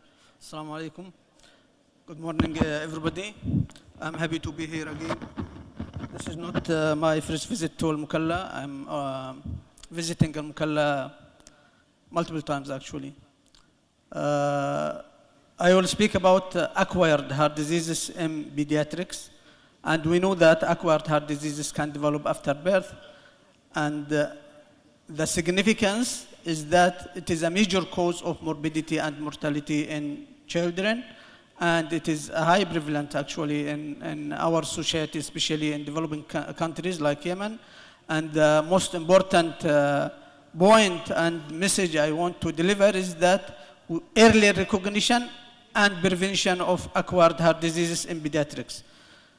We have multiple causes of acquired heart diseases in pediatrics, including infectious causes like rheumatic heart disease, infective endocarditis, myocarditis, and pericarditis. And we have inflammatory autoimmune conditions which can lead to acquired heart diseases in pediatrics. And the most important point in this illnesses is recognition and diagnosis and prevention of complications like patients with Kawasaki disease. If we recognize the diagnosis and identify the lesion and diagnose the patient that he might have Kawasaki disease, we will give him the specific medication which will prevent the complications. Cardiomyopathy is also just for a diagnosis, and the most important point here is to recognize the important preventable causes or treatable causes of depressed cardiac function. And we know that cardiomyopathies include dilated cardiomyopathies, hypertrophic cardiomyopathy, and restrictive cardiomyopathy. We have also vascular diseases like coronary artery diseases and hypertensive diseases, which is rare in pediatric patients. And we have metabolic and storage diseases, and we have also toxic and drug-induced heart diseases like chemotherapy-induced cardiomyopathy, and radiation-induced heart diseases. We have also traumatic and mechanical causes of acquired heart diseases like commotio cordis and valvular affections. And we have also iatrogenic caused by us as physicians, like heart block post implantation of devices or occlusion of one of the branch pulmonary arteries by BDE device closure. The diagnosis, now I would speak about rheumatic fever and rheumatic heart disease. The diagnosis of rheumatic fever depends upon the criteria. We have major criteria and we have minor criteria. Major criteria include carditis, polyarthritis, chorea, erythema, marginal erythema, and subcutaneous nodules. And the minor criteria include fever, elevated acute phase reactance, arthralgia, and prolonged PR interval. And the diagnosis of rheumatic fever depends upon the population risk factors. I mean, if you are in high risk population, we consider the presence of monoarthritis or polyarthralgia as a major criteria. In addition to that, we have to get evidence of previous or preceding group A streptococcal infection. So we have the major criteria and the minor criteria and the evidence of preceding streptococcal infections. To diagnose rheumatic fever and rheumatic heart disease depends upon either is it an initial episode or recurrent episode. So we should have two major criteria and one major and two minor criteria along with evidence of preceding group A streptococcal infection. In addition to that, we have to use our clinical judgment and to exclude other causes of the patient clinical picture. The most important point here is early recognition, early management, primary prevention, as well as secondary prevention of recurrent rheumatic fever and recurrent destruction of cardiac valves.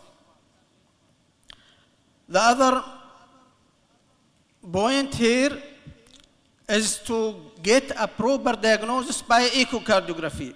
By echocardiography now we do have the World Heart Federation, they put a diagnostic criteria for rheumatic heart disease and rheumatic valvular affection, which can be either definite or borderline.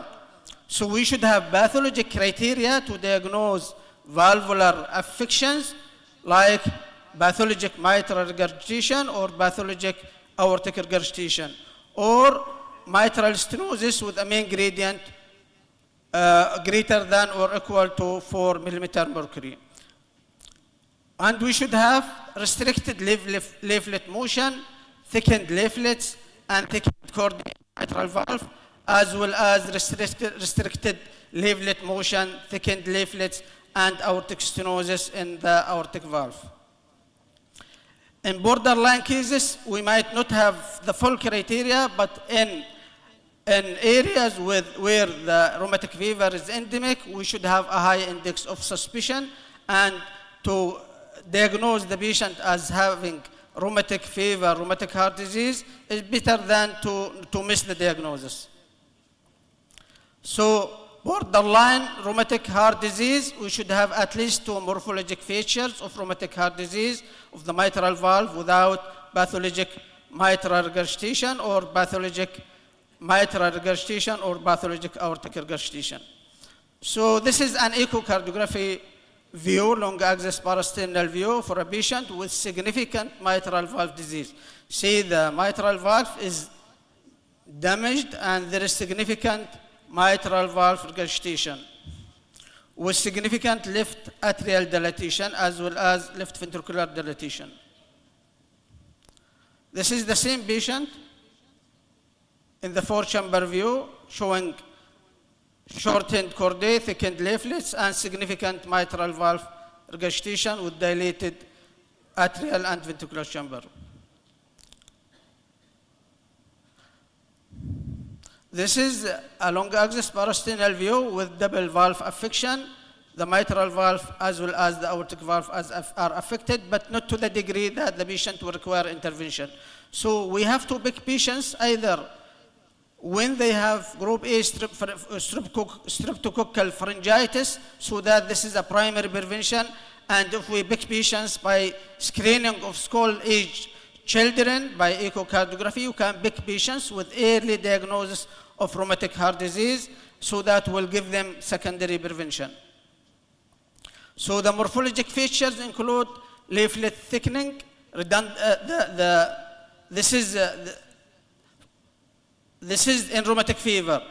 We have to differentiate congenital mitral valve disease from rheumatic mitral valve affection. So we might have a patient with the myxomatous mitral valve or mitral valve prolapse. So we have to differentiate this diagnosis from rheumatic valvular affection. What are the criteria to tell us that this could be a myxomatous mitral valve or mitral valve prolapse? We have some features including leaflet thickening, redundancy, and prolapse with fleal leaflets. This might be not a rheumatic valvular affection. It is myxomatous, congenital myxomatous mitral valve with mitral valve prolapse, like this case. This is a myxomatous mitral valve with redundancy and prolapse of the mitral leaflets.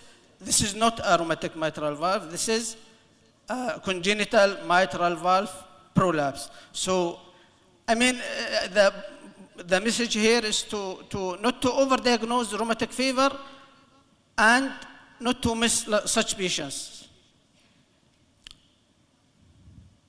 This is a patient with dilated cardiomyopathy. There is limited excursion of the mitral valve with significantly dilated left ventricle and severely depressed cardiac function. In these cases, we have to exclude treatable causes of dilated cardiomyopathy, like what? Abnormal coronary artery, like Al-Kaaba.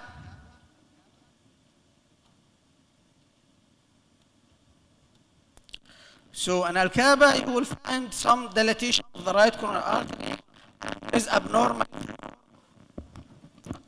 to the pulmonary artery. The other treatable cause of dilated cardiomyopathy, because we might have a patient, just because it is difficult to see the arch in the suprasternal view, you will find that the patient is having dilated ventricle with depressed cardiac function. So you have to make sure that the arch is patent. Always, any patient with dilated ventricle and depressed cardiac function, you have to exclude arch obstruction and coarctation of the aorta. The other treatable cause of depressed cardiac function is arrhythmia. Arrhythmia, especially patients with ectopic atrial tachycardia, because they will have a P wave which might be abnormal with abnormal P wave axis, but might be missed, and the patient might have depressed cardiac function because of arrhythmia. The other treatable cause of acquired heart disease is Kawasaki disease. And Kawasaki disease, you should have a high index of suspicion. Again, the diagnosis of Kawasaki disease depends upon a criteria. We should have diagnostic criteria in the form of fever for at least 5 days, plus 4 of the following: bilateral conjunctival injection, changes in the lips and oral cavity, polymorphous xanthema, changes in the peripheral extremities, and cervical adenopathy, in addition to other minor criteria. The problem with Kawasaki disease, if we didn't diagnose the patient and we didn't give a specific treatment, the patient might develop coronary artery affection, coronary artery aneurysm. And almost 20 to 25% of patients with Kawasaki disease will develop coronary artery aneurysms. And if we give specific treatment in the form of IVIG plus aspirin until the fever subsides, the risk for coronary artery affection will drop to 5%. So we will give intravenous immunoglobulin, and we can give aspirin in the form of high-dose aspirin until the fever subsides, and then low-dose aspirin. And in some patients, we might need to give corticosteroids and other additional therapies.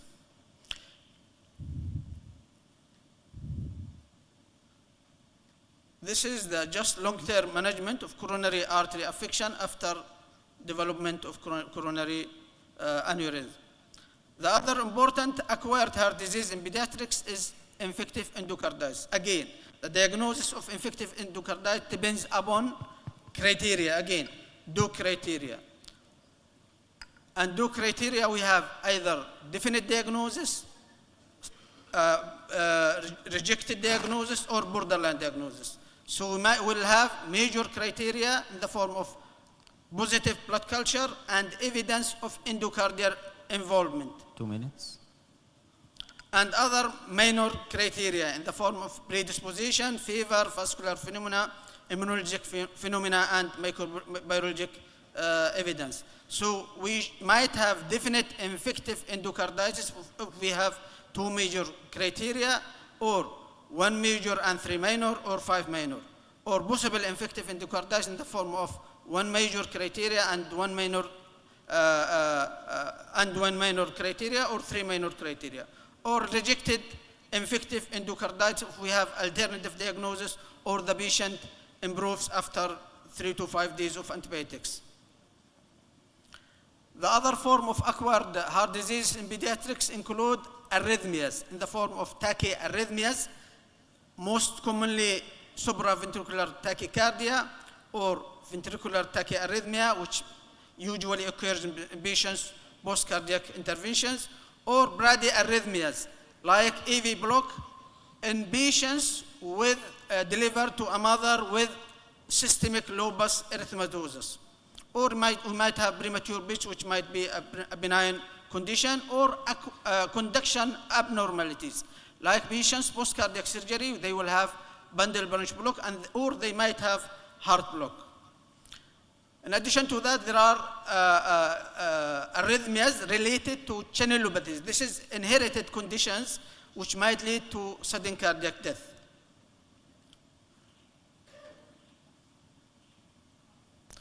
The etiology of acquired heart arrhythmias in pediatrics mainly is related to post-operative or post-intervention for congenital heart diseases, or it might be related to myocarditis, electrolyte imbalance, drug toxicity, metabolic and endocrine disorders, or inherited conditions and channelopathies. Okay, The most important point here in acquired heart disease is prevention. Dr. Ali, time is over. I'm done. Yeah. The most important point in acquired heart disease is prevention. This is an important message because we do have patients with rheumatic heart disease, for example. And how many patients? They have valvular cardiac surgeries everywhere, in Sana'a, in Mukalla, in Adan. And this disease is preventable. We can prevent it by primary prevention, treatment of group A beta hemolytic streptococcal infection, or by secondary prevention, by detecting patients with early rheumatic heart disease involvement, and then give them long-acting penicillin. So prevention. This is the most important point here. So my take-home message is acquired heart disease in pediatric encompasses a wide range of conditions that develop after birth, affecting the heart structure and function. Early diagnosis and management and prevention is very important, and it is also a multidisciplinary approach to the patient. And long-term follow-up is very important. So prevention and early intervention is very important in acquired heart disease in pediatric patients. Thank you very much, Dr. Ali, for this interesting presentation. Thank you. Let me now introduce Professor Muhammad Fuad Ismail, Professor of Cardiothoracic Surgery, Imam University, Al Khubar, Saudi Arabia. He's going to talk about establishing a congenital cardiac surgery program in developing country.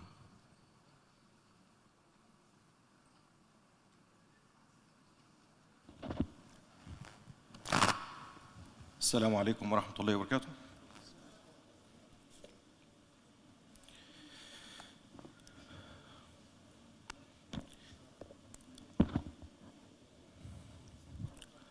I would like to thank the organizing committee to invite me to participate in these activities for this esteemed conference.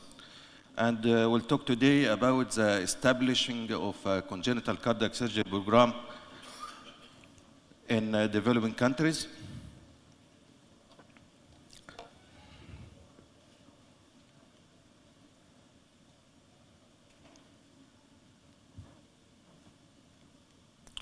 Excuse me, not working?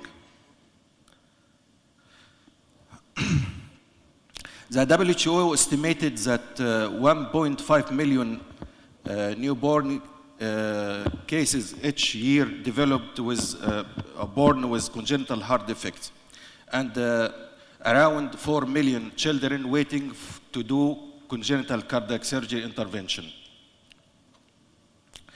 There is furthermore endemic neglected cardiac diseases such as rheumatic heart disease and Chagas disease and endomyocardial fibrosis, which need also intervention in the childhood period. Treatment of congenital heart disease, unfortunately, is currently out of reach in majority of the world population due to expense of treatment, lack of resources and personnel, corruption and war, and honestly, many countries struggle to meet their basic primary health care and find it very, very difficult to offer their population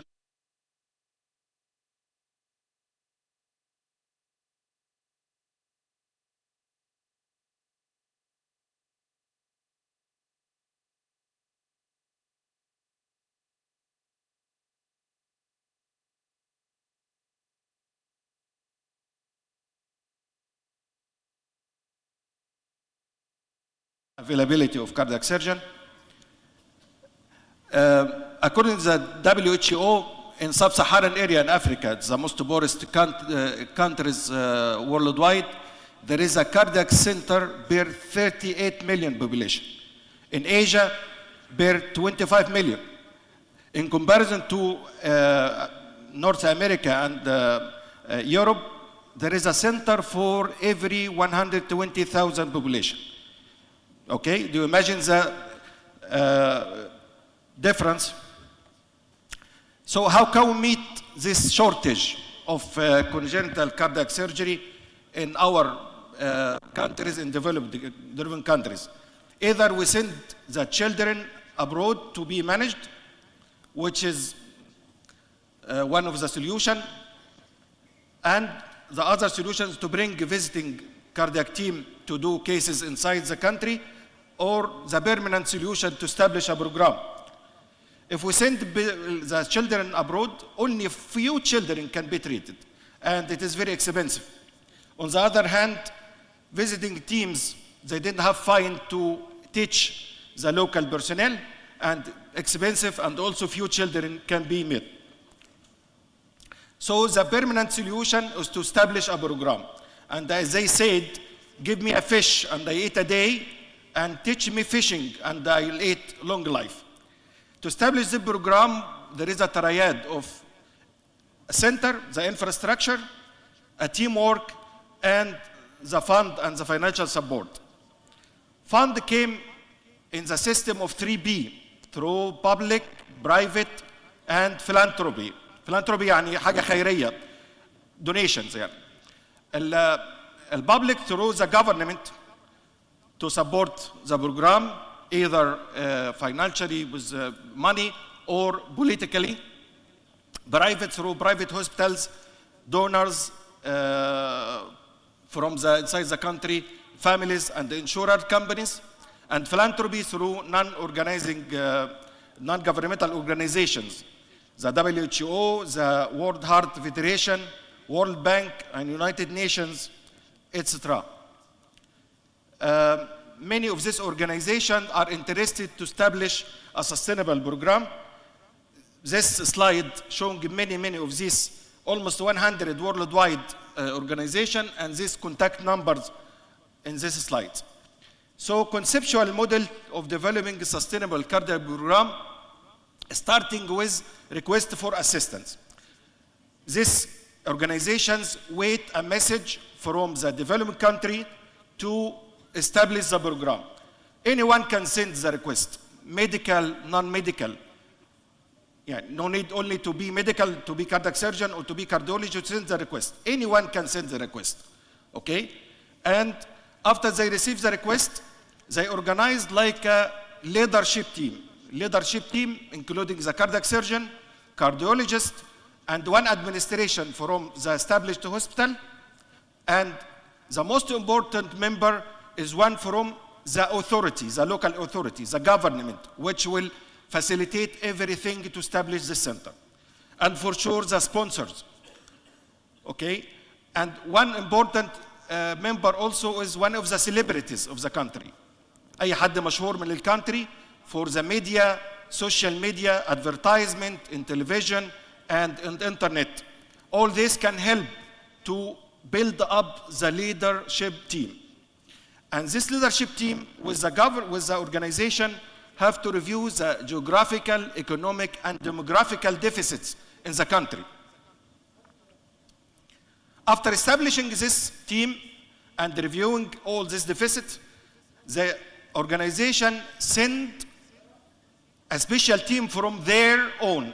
The team came from the organization, including surgeons, OR nurses, cardiologists, intervention cardiologists, and even biomedical engineers, with one of the administration from the organization to review the infrastructure where we'll build the center, including the ORs, the laboratories, blood banks, power supply, and every suitable infrastructure to build the program. And they have like a checklist. The checklist showing any deficits, and they ask you to modify it and prepare for a next visit. They send a next visit to have the optimal supplies be ready. Then they start to implement the program. They have three types of programs. One is the intermittent visit model, like the regular visiting models for 1 or 2 weeks. This model came and this team came to the hospital and start doing cases and start treating people and teaching the local personnel. Teaching the local personnel is very, very important and paramount. To develop the program, we need the local personnel to take over, okay? And this is more frequent than the regular mission team. The other model through resident senior surgeon model. One of the resident retired surgeon who's interested in volunteering action stay for almost 1 year. He's doing cases, teaching the local personnel, and establishing the program for 1 year, then he left for the local personnel. The third one is team in residence model. Team in residence model, like the intermittent visit, but on long scale. And instead of staying 1 to 2 weeks, they stay 3 to 4 weeks, and replaced by another model for monthly basis for 1 year or more than 1 year to establish the program. In that year, they have to raise up to the guidelines, the anesthesia services, the nursing education, the intervention cardiology, and any deficits need to be treated. This one of these centers built up, Unicar in Guatemala. It is started in the 90s of the last century with cooperation from Castaneda Foundation and the Guatemala government. Many other models to establish the program done by Heart to Heart International Children's Medical Alliance. They have this 8 consecutive steps to build the program, and they applied this to 6 centers in Russia Federation with cooperation with Russia government. The other model came from a Children's Heart Link with twinning program. Twinning means pairing between a center of excellence in the developed country and the developing country. The developed guys send personnel, equipments, and everything to establish the program, and also they took local personnel for fellowship for 6 months to 1 year in the developed country. They applied this in the first hospital of Lanzhou in university in China. There is other models and other organization. They established cardiac center in Cameroon, in Khartoum, and even in Kigali in Rwanda, Nepal, and Dr. Magdi Aoub Foundation, with cooperation of Chain of Hope, they established Aswan Heart Center. Away from these models, there is this Narayana Institute of Cardiac Surgery, one of the biggest cardiac surgery institutes worldwide. It has 80 beds, ICU beds for pediatric cases. They established from local donation only and local population with the government, and their philosophy to do very large scale of cases with very, very low cost. One of the inspiring stories in Pakistan, in Lahore, this IT guy named Farhan Ahmed, he have a daughter, Aisha. She delivered with tricuspid atresia and pulmonary atresia. And although he didn't have any financial issues, but there is no available cardiac surgery to do the case. They have emergency, to do emergency PT shunt for his daughter. And they have to travel 6 hours to the capital in Islamabad to do the surgery. When he come back, he established the Pakistani Child Heart Federation Foundation and established a unit of congenital cardiac surgery in the central hospital. Then, with collection of money, he started this 7-story big congenital cardiac surgery center in Lahore in Pakistan.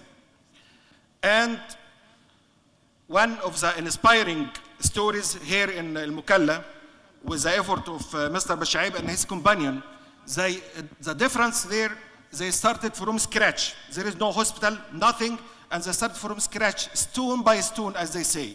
And I actually very impressed when I saw this well-equipped center, very, very good and very equipped OR, catheter labs, and ICU. To maintain this work, after establishment of the program, we have to follow the KISS approach. Keep it simple and safe. Minimizing personnel, cost effectiveness, no waste, cheaper alternatives, and low maintenance and running cost. Starting with old age, big weight, less complex cases, and low risk cases. We have to identify the obstacles that can meet us to establish the program, including the most important, the financial resources, political problems, cultural differences, and the brain drain. Brain drain means that the brain lost. We lost the local personnel after we teaching them because of unavailability of good environment for them to work. To manage these obstacles, we have to have sustainability in sufficient fund and maintaining these brains. Sufficient fund from local government, insurance companies, and the capable members and the community, regardless of how small these contributions are. Also, we have to include a certain number of adult service with the congenital service. Staff retention through creation of good working conditions, adequate salaries, and the most important, to have a second line of team trained. If the primary team escape, we have to follow with another team to replace them. Take home message: the need of cardiac surgical center in developed countries is critically fundamental. The collaborative effort of all the stakeholders is mandatory, and the ultimate fate and the impact of the center depends almost entirely on sustainability. Thank you.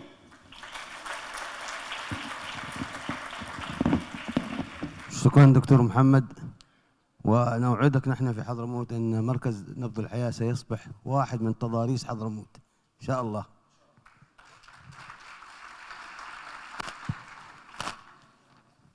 Next speaker, وضاح أحمد الفقيه, candidate Cardiology Faculty of Medicine, Health Science University of صنعاء, يمن. سيتكلم عن موضوع closer PDA patent ductus arteriosus by precardial patches through the pulmonary artery incision with a case of heart beating with stand by cannulated heart. Case report. تفضل دكتور.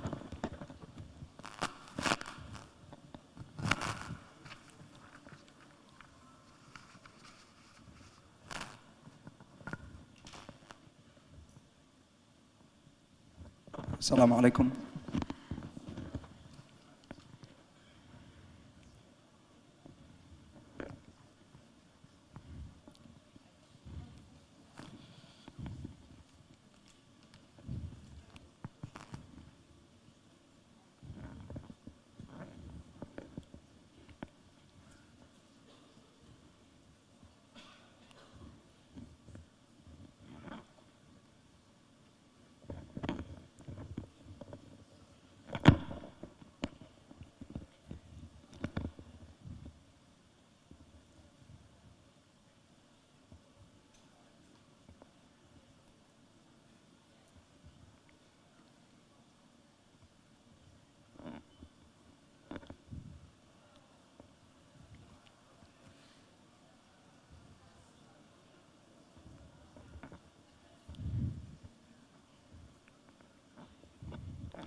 Good morning for everyone here, and it's my honor to be today in front of you.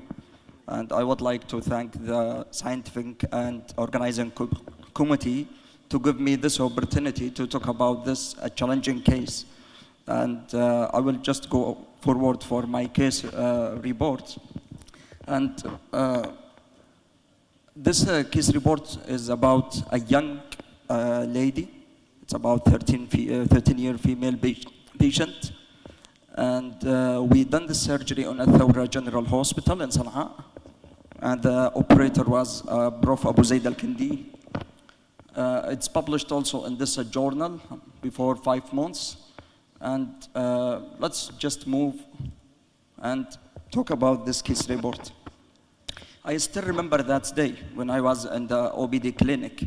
And I was drinking my cup of tea. And a lady which called Amal, I still remembered here, it's about 13 female patients. And she's come to me with shortness of breathing was the main symptoms which presented to the clinic. And when I moved deep and deep in her history, she told me that the shortness of breathing become more pronounced into last months. And many questions I tried to tackle from that patient. There is easy fatigability, there is atypical chest pain, recurrent episodes of chest infection which result with a simple antibiotic. She denied the cyanosis and some attacks of palpitation. And then when I try to quote some past history from this patient, their family neglect any past history related to her heart, except for she has a congenital heart disease without any documentations. For family history, nothing was significant. And when I try to look for her bags of medication, she have lots of medications, some diuretic, some inhaler, analgesic, and antibiotic. And then when I asked this young girl to go for bed to examine her, I found that she looks normal, nothing significant, except for her weight was low, and other examination was within normal limits. Nothing was clinically significant. It's unremarkable. And when I tried to put my stethoscope to her chest, I heard a murmur. It was systolic, diastolic murmur, and it's more to the left side. Vitally, she looks okay.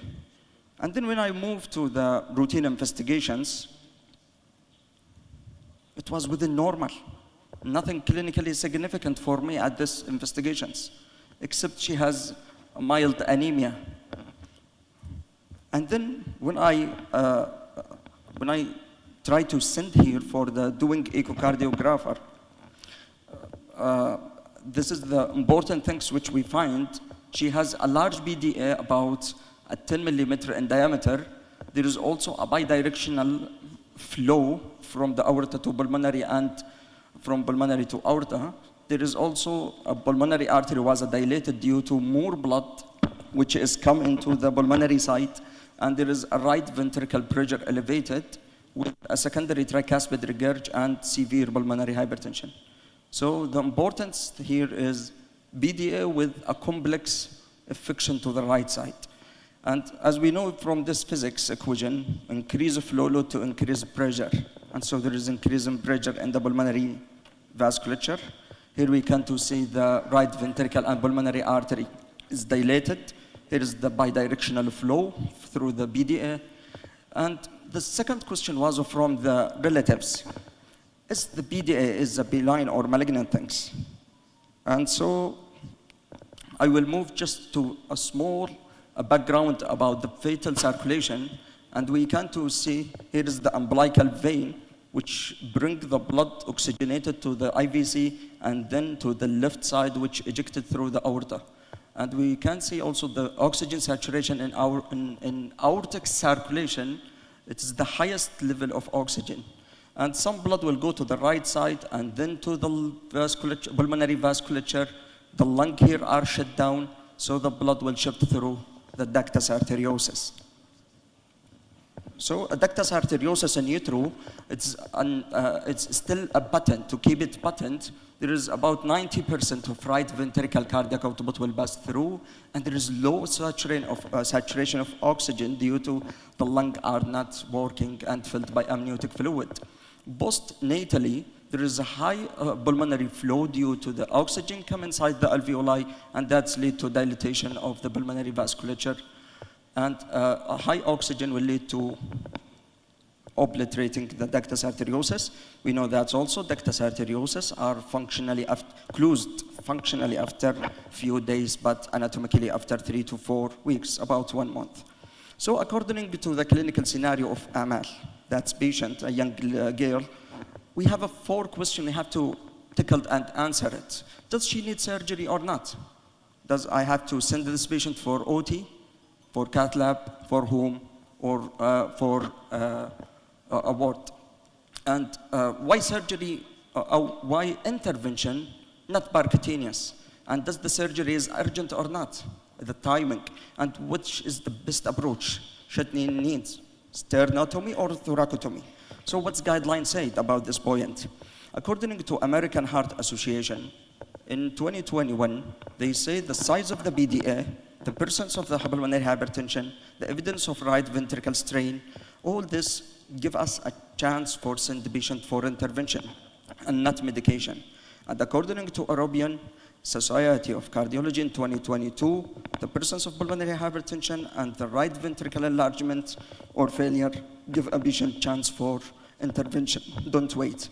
And a journal of the Pediatric Cardiology in 2023, they talk about sternotomy is better for this patient than thoracotomy, and particularly when those greater than 8 to 9 to 10 millimeter, and especially for the children above 12.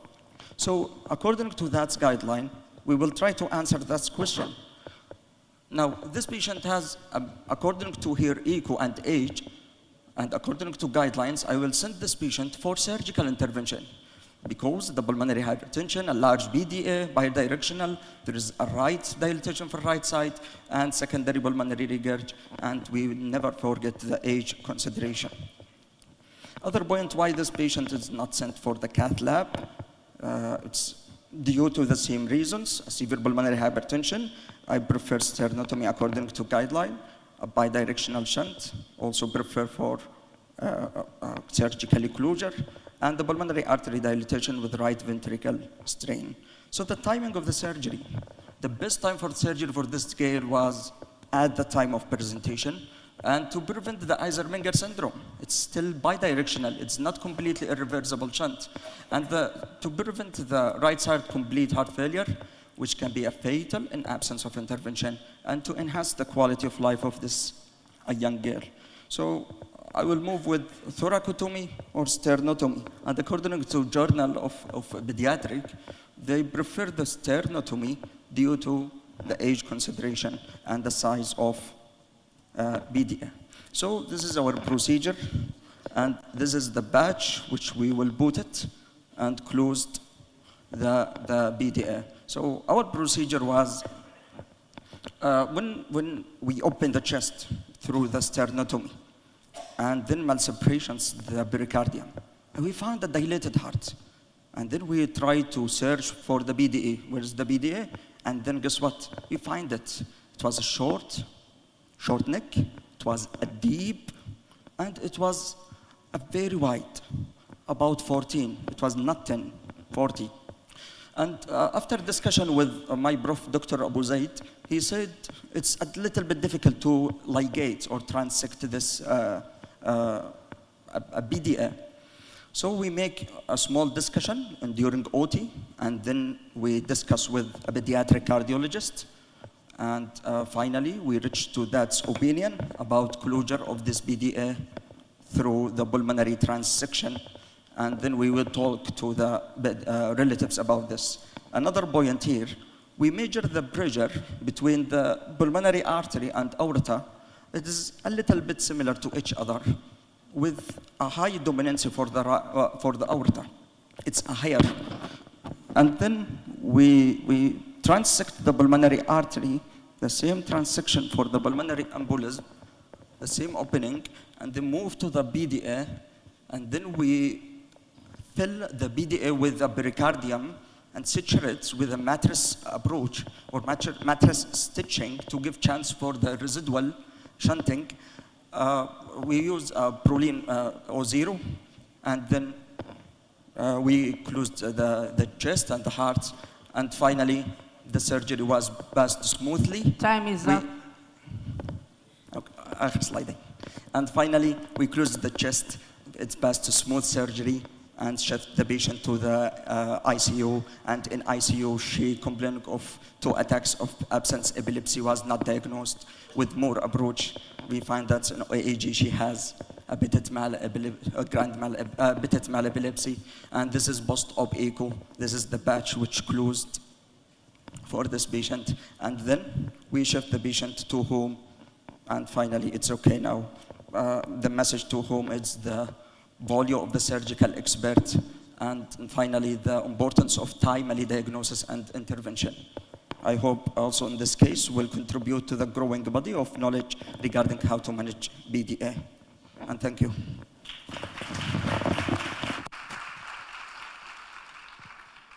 Thank you very much, Dr. Waddah Ahmed, for this interesting case and the surgical procedure you have undertaken. We'll open the floor for discussion, but we have overrun.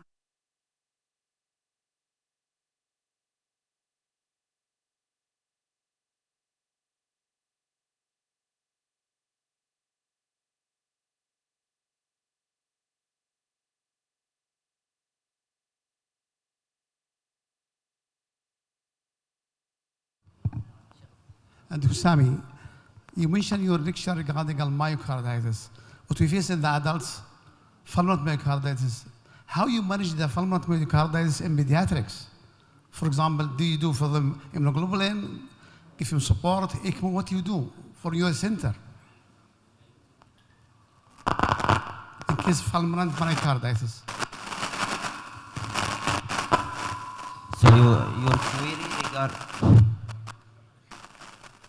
your question regarding management of myocarditis for the babies or for children. Actually, we have an ECMO program. This ECMO program from pediatric, there is VV and VA. We are covering both of them. If the patient in recovery takes a temporary insult, whatever the cause, most of them will come after either sepsis or they have myocarditis. We schedule them according to our criteria regarding the weight, regarding the prognosis. For example, if they are myocarditis, so one organ is damaged, but the lung is okay, the renal is okay, brain is okay. So this is going with the criteria. We'll take him to the VA ECMO support. The question there will come, how you will do the ECMO support, how is the mortality? Usually when you hook them on ECMO, their mortality should be around 90%. And we hook them to bring the mortality less down to 60–70%. Alhamdulillah, our program is very well established and very, very famous for for the pediatric in the UK and the USA and our kingdom. The only things that sometimes we face a patients with only 5 kg or less than 5 kg. Those patients, we have a trouble regarding the cannulation, so we need to do carotid cut down. So it is a whole team, cardiology, intervention, ECMO, team, nurses for ECMO, only for ECMO, trained for ECMO, perfusionist only for ECMO, and surgeon, pediatric cardiac surgeon. So we need to approach through carotid cut down with all the complication of carotid cut down and following that. Sometimes we have, if the patient will be okay, we shift him later on once what's is improving little bit to VV rather than VA by putting only an Avalon cannula is coming from the jugular. So we have the program to cover those patients.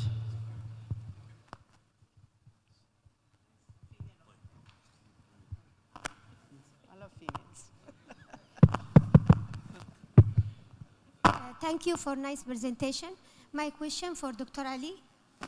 In child with acquired Kawasaki disease, you said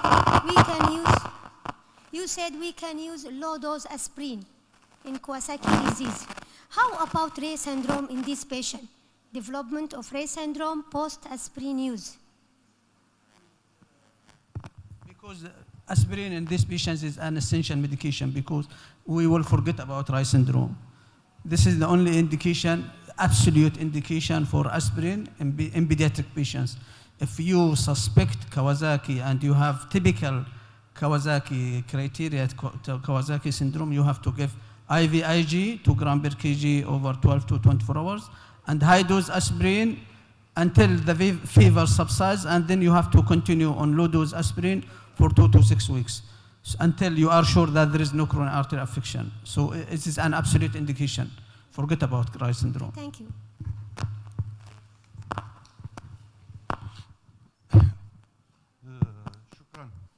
بدي اتشكر المحاضرين كلهم وبالاخص الاربعه الاخيرين، لانه دكتور سامي راح باتجاه الامرجنسي، دكتور الاهدر راح باتجاه الروماتيك فيفر، دكتور هاو تو بيلد كاردياك سيرجري، اند المحاضره الاخيره يعني هاو تو ترين.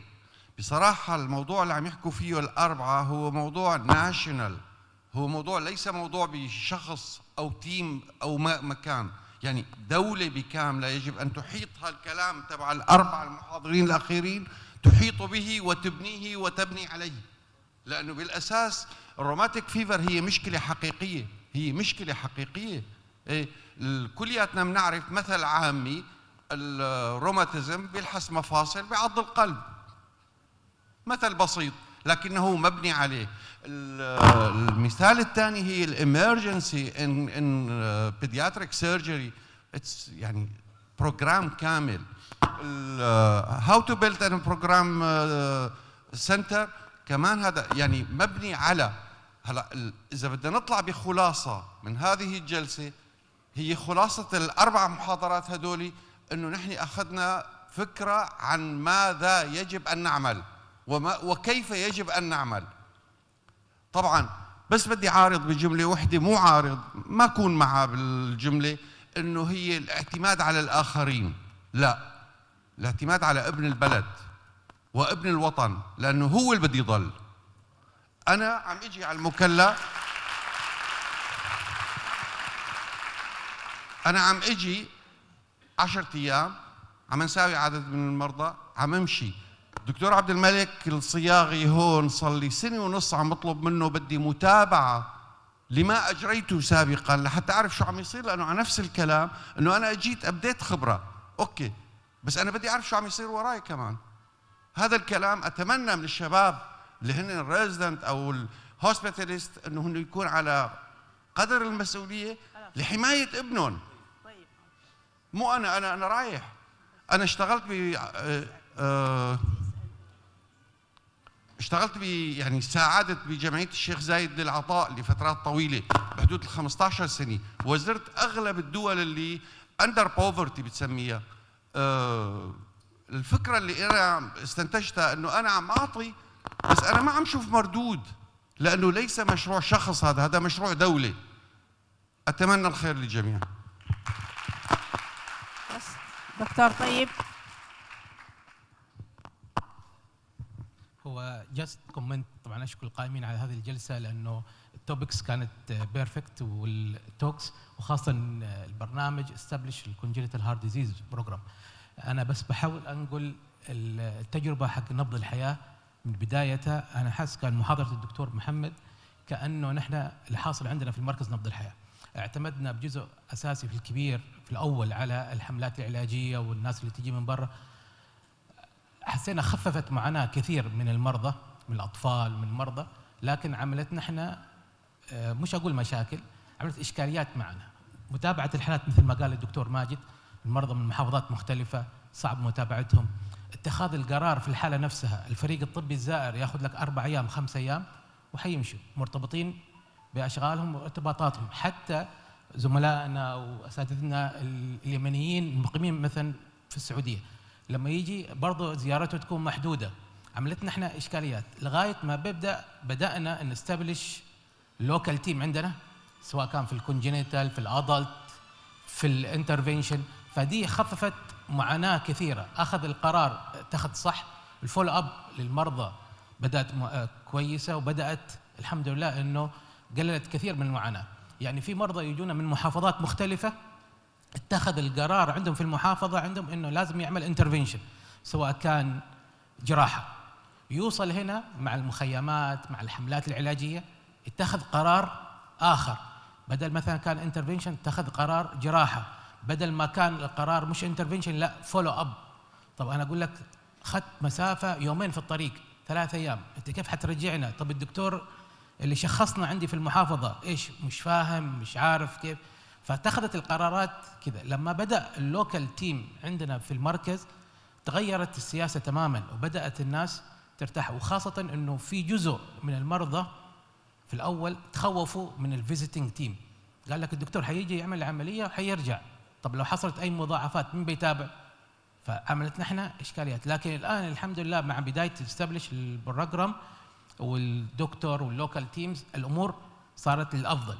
الخطوه اللي هي النقطه اللي قال عليها الدكتور هي هجره العقول، الكفاءات يعني، او جذب الكفاءات المحليه او اليمنيه الى داخل البلد اغراء. فهذه ان شاء الله يعني حتكون خطوه، بس انت عارفين انه الوضع في البلاد هي اللي تفرض سيطرتها. Just comment to thank you very much.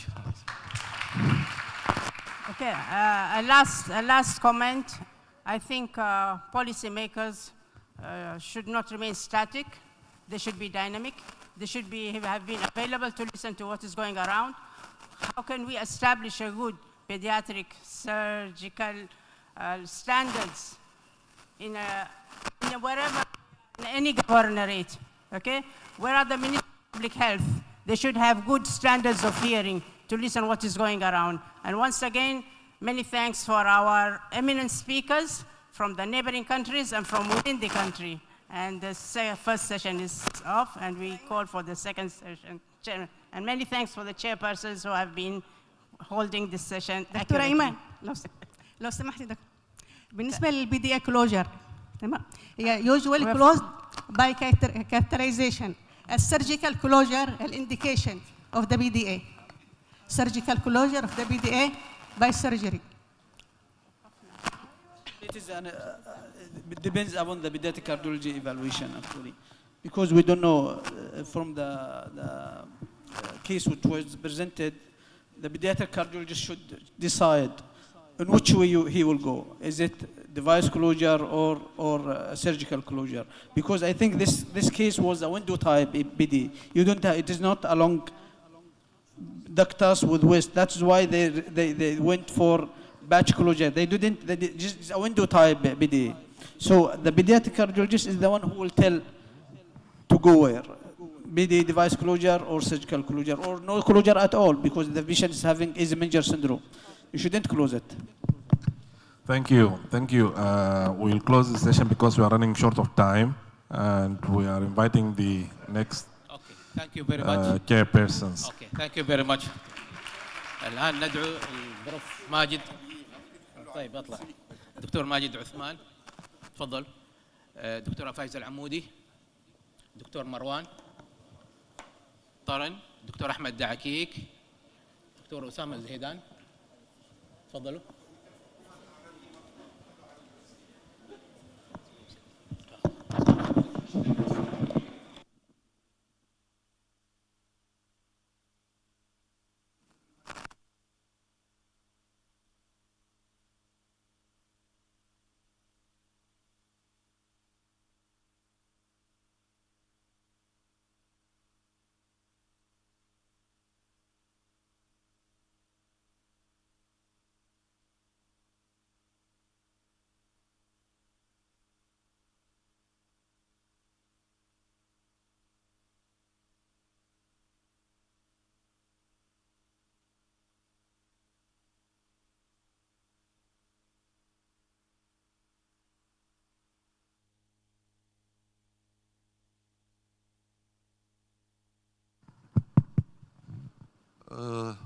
إعادة صباح الخير. صباح الله يسلمك. في عنا 6 محاضرين الآن الساعة 11:10 مشان ما تحاسبوني على الزمن. 11:10 ففي تأخير. الوقت المحدد لكل محاضر 12 minutes. أرجو أن نلتزم بال 12 minutes كما هي، لأنه المهم بأي توبيك هي المسج تو جو هوم، يعني حاول نروح للآخر دغري بقدر أنه نعطي مجال. يعني أنا برجع عم عيد نفس الحديث، أنه المحاضرات اللي كانت بالجلسة الأولى كان فيها نقاش كتير كتير كتير كتير، وكان هو بيغني الجلسة، بس لضيق الوقت ما ناقشنا. فأنا هلا بدي أدعي المحاضر الأول اللي هو عبد الوهاب المطري. شو من البرازيل يعني؟ مطري. بدنا نساويه مطري. هي صورته كمان. He will talk about navigation arterial fibrillation care update guidelines. وينه الشاب؟ هذا هو؟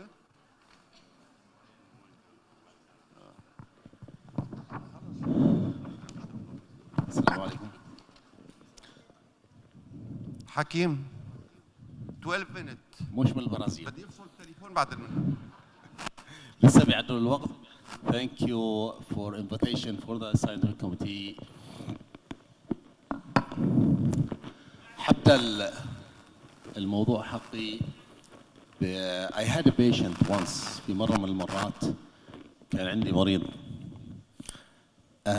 He has episode of atrial fibrillation, and the atrial fibrillation was bringing him to ER every 2 weeks at least. كان شاب عمره 36 سنة. فلما زارني العيادة كان وزنه 120. فكان خايف من الكرايو ابليشن، كنا برمجين عم نعمل له كرايو ابليشن. فكلمته ايش رايك نتفق انا وانت نزل وزن. كان هو سمين، هنا السمين نسميه مرتاح، مع الموضوع ما في شراحه ابدا. ف he dropped 12 kilograms only, and after 6 months he called me, I am out of any episode. وزيدك من الشعر بيت I dropped all antihypertensive medication. This is the core focus of this update of atrial fibrillation, especially in the guidelines of American guidelines. I will go ahead with my talk. We'll speak about some background, what's new in the guidelines, risk stratification, some definitions and recommendation, and they will get into conclusion. We'll focus on some updates in the new guidelines only. My talk is from 2023 American guidelines and 2024 ESC guidelines. We know the atrial fibrillation is the most common sustained arrhythmias. We expect it to rise, and always in every update they told it's expected to rise, and it will continue to rise in the next decades. It has catastrophic complication as we have. Large number of undiscovered patients. We see only the tip of iceberg. The estimated global prevalence in 2020 was 50 million. About 20% of ischemic stroke caused by atrial fibrillation and stroke caused by atrial fibrillation is potentially treatable. That's why we focus on atrial fibrillation treatment and update. Let's see that about 35% of stroke are cryptogenic, and we don't know the etiology in cryptogenic because of less discovery of atrial fibrillation. So probably most of them are atrial fibrillation caused. Last guideline was 2014. In 2019, only there was an update or focused update. طيب.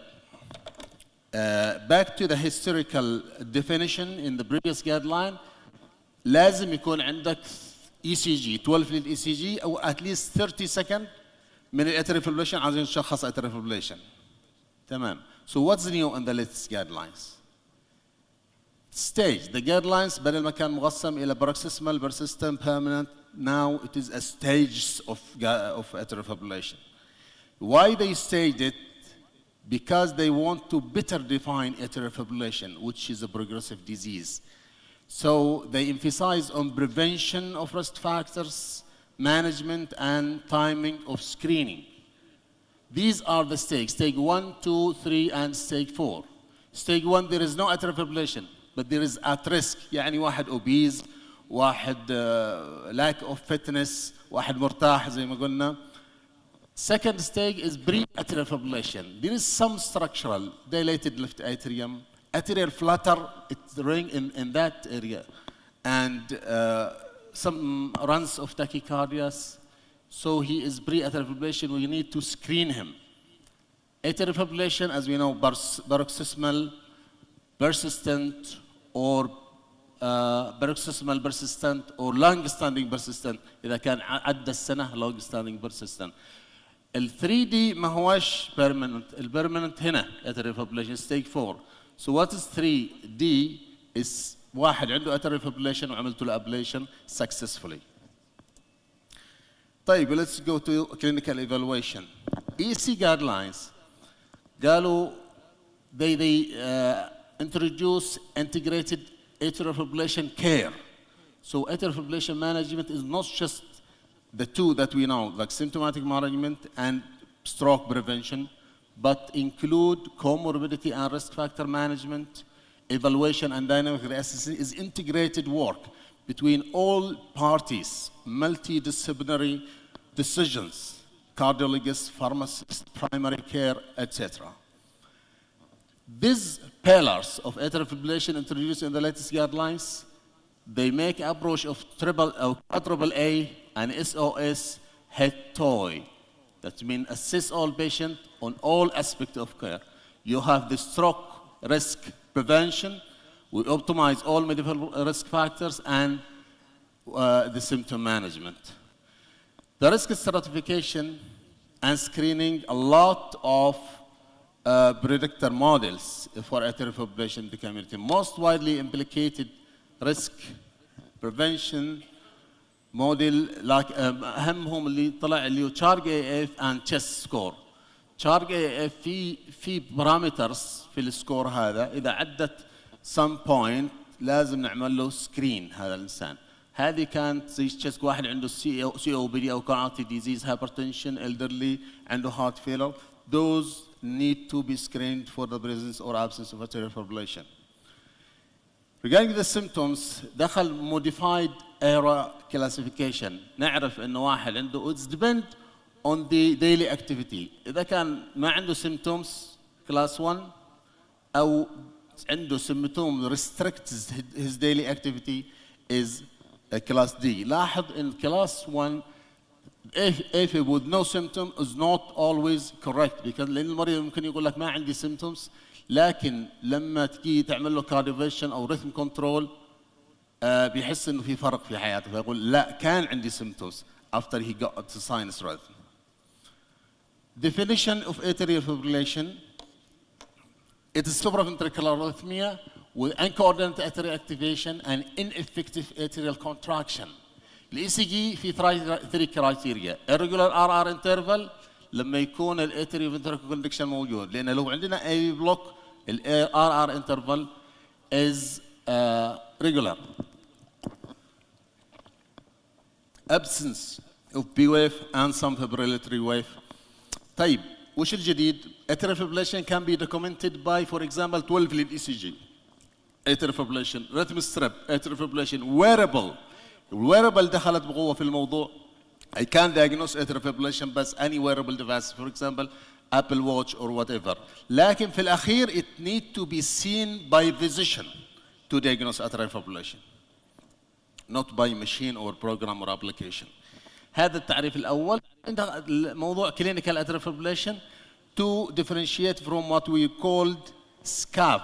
SCAF اللي هو I will use the pointer, sorry. مش قادر. Okay. SCAF اللي subclinical atrial fibrillation which is detected by devices. Implantable device, whether ICD or a pacemaker or CRT. There is AHRI اللي atrial heart rate detected by device. This is one of them is subclinical atrial fibrillation because it includes everything, include tachyarrhythmia and even noise. It can be recorded by pacemaker. في هناك في الركن المغطي عليه الوقت atrial fibrillation burden بكمية الاتريال فيبريليشن اللي البيشنت قاعد في حالة الباروكسيسمال permanent atrial fibrillation. كم وقت قاعد اتريال فيبريليشن وكم وقت ساينس. في مصطلحات طلعت من القائمة زي الكرونيك اتريال فيبريليشن من أول. Valvular and non-valvular atrial fibrillation is abandoned, not used anymore. Why? Because this was classified in order to choose which anticoagulation you will use, whether DUAC or vitamin K antagonist. So it is not really non-valvular. When you have mitral regurg, severe mitral regurg in atrial fibrillation, it is valvular, but you will use DUAC. The term of lone atrial fibrillation is also old. Some recommendation updates, مثلا smoke and cigarette is highly unrecommended. Alcohol abstinence. لكن لما تجي على الكوفي هي متهم بريء. الكوفي is there is no recommendation against coffee. في معك اللي هو واحد بتحسب له الهاي ريسك سكور، بتحسب الهازبلت سكور. مش عشان تقول له او مش اعطيك انتي كواجيليشن، بتعمل الهازبلت عشان تقول له عشان تو modify the Hazblet score. Chadva's score for risk هو الموست validated risk score اللي نعرفه، تمام، وهو validated in 82 study. most one it was published in 2010. في حاجات ما ذكرهاش الشادفاسك اللي هي زي البردن اوف atrial fibrillation, persistent او paroxysmal, obesity, how come, some hypertension control and renal او عندك left atrial enlargement. طيب هنا مش عشان هذه كلها، عشان نحدد انه patient with atrial fibrillation عنده مثلا شادفاسك واحد ما تعطيش antiplatelet. Antiplatelet is not anticoagulant. So there is no rule for antiplatelet for atrial fibrillation. يعني مش هعطيه atrial fibrillation بس مش هروحه كذا من غير شيء، لا هعطيه aspirin or clopidogrel which is highly unrecommended in and some of them is harm في ال guidelines. طيب هنا the SCAF اللي هو subclinical atrial fibrillation كم يسجل لي الديفايس من وقت عند المريض atrial fibrillation عشان ابدا له anticoagulation. The magic number is 5 minutes until now. 5 minutes. Okay, طيب almost done. طيب في الجايدلاينز هنا في ستاديز حتيجي في الطريق زي اتريسيا انه will give us more clarification. في recommendation for cardiac surgery. إذا المريضك رايح cardiac surgery وعنده atrial fibrillation is highly recommended to do left atrial appendage exclusion or excision. طيب patient عنده amyloidosis أو cardiomyopathy don't regard الCHA VASC score. Reduce dose of anticoagulation. مثلا اللي عندك مريض أعطيه الفول dose of anticoagulation. Don't reduce the dose. I'm tracked by time. Okay. ما أقدرش أقرأ. Electrical cardioversion هنا. Electrical can be a diagnostic tool. The diagnostic tool, the therapeutic tool alone. عندك wait and see approach. إذا كان عندك مريض عنده atrial fibrillation acute within 48 hours, you can wait because most of them can be spontaneously cardiovascular. بس إذا عدى 24 ساعة, you have to anticoagulate or to do TEE. I'm done here. في recommendation for post-operative atrial fibrillation that posterior cardiotomy is recommended in the guideline to prevent post-cardiac surgery atrial fibrillation. بركز على الدكتور ماجد عشان الموضوع هذا. طيب خلاص conclusion the atrial fibrillation is one of the most common heart rhythm disorder. To diagnose atrial fibrillation, you need to have 12-lead ECG in the European guidelines, but doesn't need in the American guidelines. The new classification focuses on prevention and treatment. Left atrial appendage occluders, surgical or endoscopic closure is upgraded in the new guidelines. And stroke prevention is the cornerstone of management. Nobody wants his patient to come back with hemiplegia. Antiplatelet of no use in thrombotic complication prevention, atrial fibrillation care, pathway of management, patient-centered multidisciplinary, and the three pillars of atrial fibrillation. Thank you.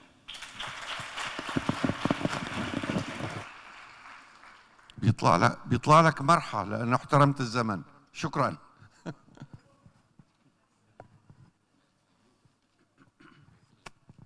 Yes. Thank you for Dr. Abdul Wahab for this nice lecture. I would like to introduce my dear friend, my dear colleague, Dr. Walid Khalid Muhammad Kalim, Assistant Professor of Clinical Oncology, Hadramaut University, Medical Director of Mukalla Radiotherapy, Chemotherapy-Induced Cardiac Toxicity. Welcome, Dr. Walid.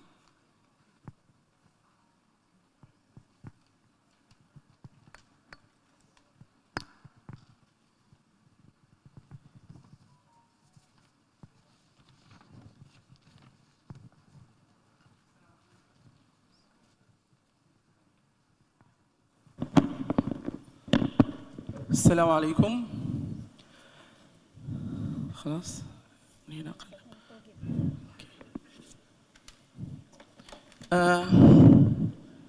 صباح الخير. I'd like to thank the people who organized this conference or scientific meeting for inviting me to give you a humble and introductory lecture about chemotherapy and how does it affect the heart. As you all know, that we have a relationship or close relationship between chemotherapy and cardiology or cardiac diseases. I think most of the cardiologists, they complain from us because we send a lot of patients to them because of the cardiac toxicity. And we have actually a lot of debate between them. Who's responsible for the disease? Is it the patient with cardiac disease, or is it the cancer with and chemotherapy? Okay. My lecture is going to start with introduction. As you all know, that heart disease and cancer are the two major causes of morbidity and mortality worldwide, accounting for about 70% of medical reasons for mortality across the globe. Many anti-cancer therapies are known to have deleterious effects on the cardiovascular system. How does it affect it? Chemotherapy agent can cause cardiac injury through oxidative stress, inflammation, and direct toxicity to the cardiac cell. I'm not going to go to details how the pathophysiology of the drug affecting the heart, but anyway, as I told you at the beginning, this is an introductory lecture. What are these risk factors for the cardiology or cardiotoxicity?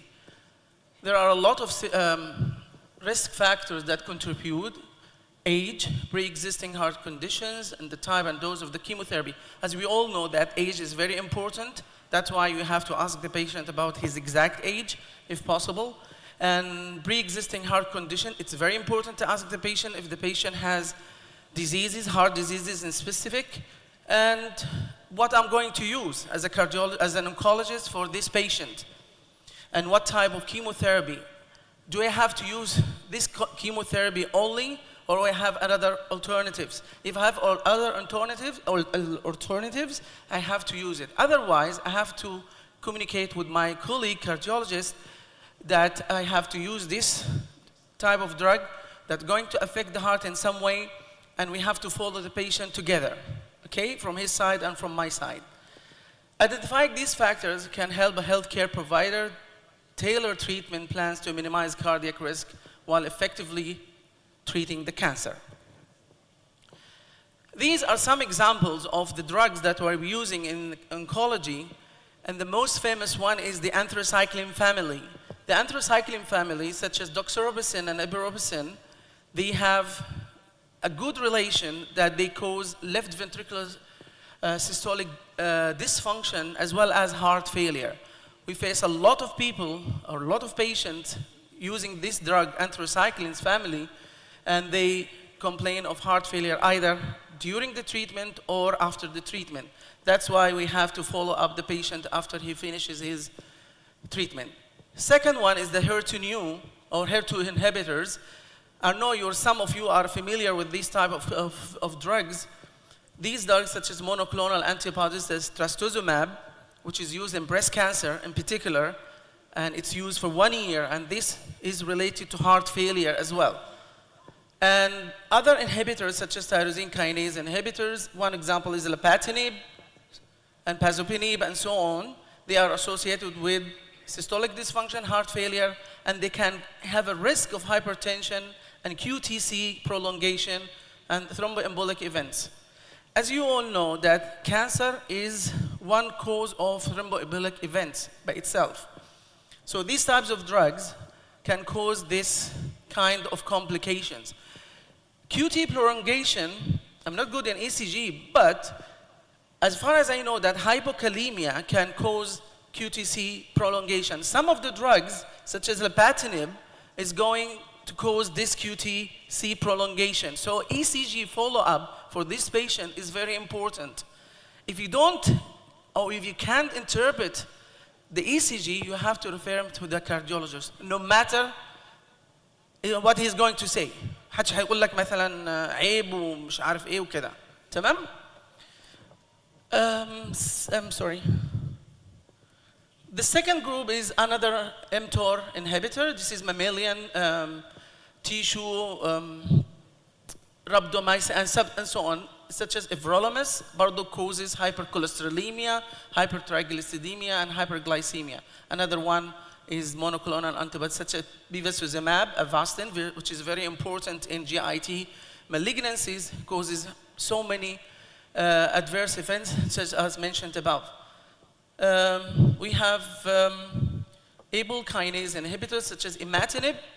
Some of you may know imatinib, which is used in CML, and dasatinib, and a lot of these are related to coronary heart diseases, to LVSD, to QT prolongation and hypertension, and so on. Other examples, the bortezomib is a very important drug for multiple myeloma. So people who are using this drug should be followed by both the cardiologist and the oncologist for any sign and symptoms of heart failure, hypertension, and so on. Another example is the ibrutinib, which is a new inhibitor. This has a lot of problems. Although this drug is not here in Yemen, but it causes AF, so we have to treat AF according to the guidelines just mentioned earlier, and more recently cardiovascular toxicity and so on. Last but not least, immune checkpoint inhibitors such as nivolumab. This drug is used in many, it's a targeted therapy, by the way.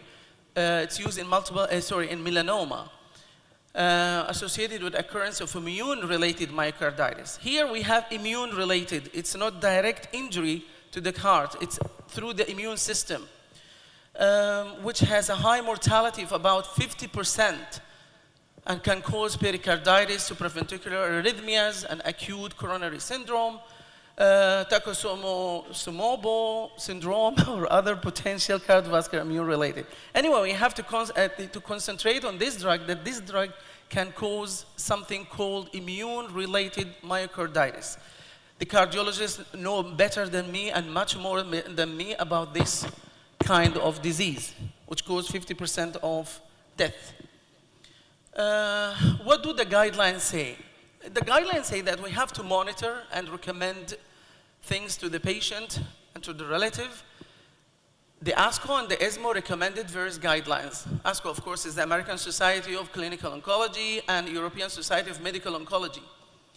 They have, in association with American and European Heart Association, you have to set up a baseline cardiovascular risk assessment, such as measuring the blood pressure. Whenever the patient comes to you with cancer, you have to have a history. You have to ask the patient if he has medical cardiac history in specific or he is on treatment. Second one is the baseline measurement of cardiac biomarkers, such as troponin. We have a lot of troponin, but I didn't put them in the slide. Most of the cardiologists know these troponins. So biomarkers is very important. Baseline ECG, of course, in order to record if there is a QT prolongation and any changes in the ECG, if there is an ischemia, for example, because some drugs can cause ischemia. Another guidelines, evaluation of ventricular ejection fraction, which is by echocardiography, which is very important to know the ejection fraction, because at the end of the day or during the treatment, you have to follow up with the patient with echocardiography in order to see if the ejection fraction is still the same or decreased during the treatment. Cardiac magnetic resonance and global longitudinal strain. How would you manage? Of course, treatment of cardiovascular disease. You have to treat the left ventricular systolic dysfunction, heart failure, hypertension, hyperlipidemia, and so on. Atrial fibrillation. We have also to evaluate, as I told you earlier, left ventricular ejection fraction, cardiac, I'm going back actually. These are, sorry about this table. These are examples of the drugs that can be used, such as ACE inhibitors, ARB, and we have iron chelating, topoisomerase, antiplatelets, anticoagulants, and so on. These are drugs that are familiar with the cardiologist. Other management strategies here, protective strategies. We have to protect the patient, to change his lifestyle, medication, adjustment, and close collaboration between oncologists and cardiologists. Role of nutrition, of course, we have to change the lifestyle of the patient. We have to encourage the patient to have a healthy food, healthy meals, to encourage him to take food rich in antioxidant, omega-3 fatty acids, and others. Psychological impact is very important because the journey of chemotherapy can take psychological toll on the patients, and anxiety and depression can exacerbate heart disease, and making mental health support as an essential aspect of comprehensive care. Patient empowerment, you have to enroll the patient in the management and encouraging open communication with healthcare providers. The take-home message, we have to close an early collaboration between cardiologists and oncologists, hematologists, radiation oncologists, is very important and recommended to ensure lifelong cardiovascular health and avoid unnecessary discontinuation of cancer therapy.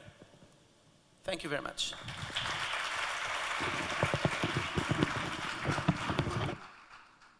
Thank you, Dr. Walid, for you keep on time or finish in time.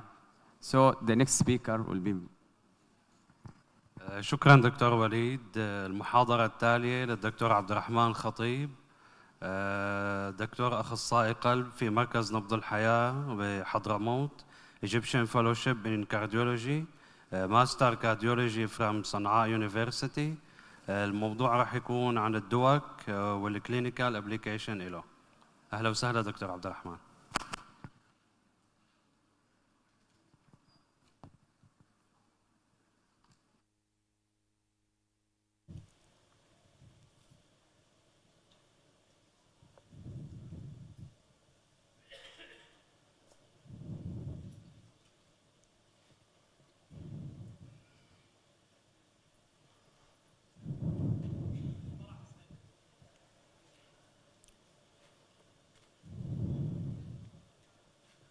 تحرك باللسان.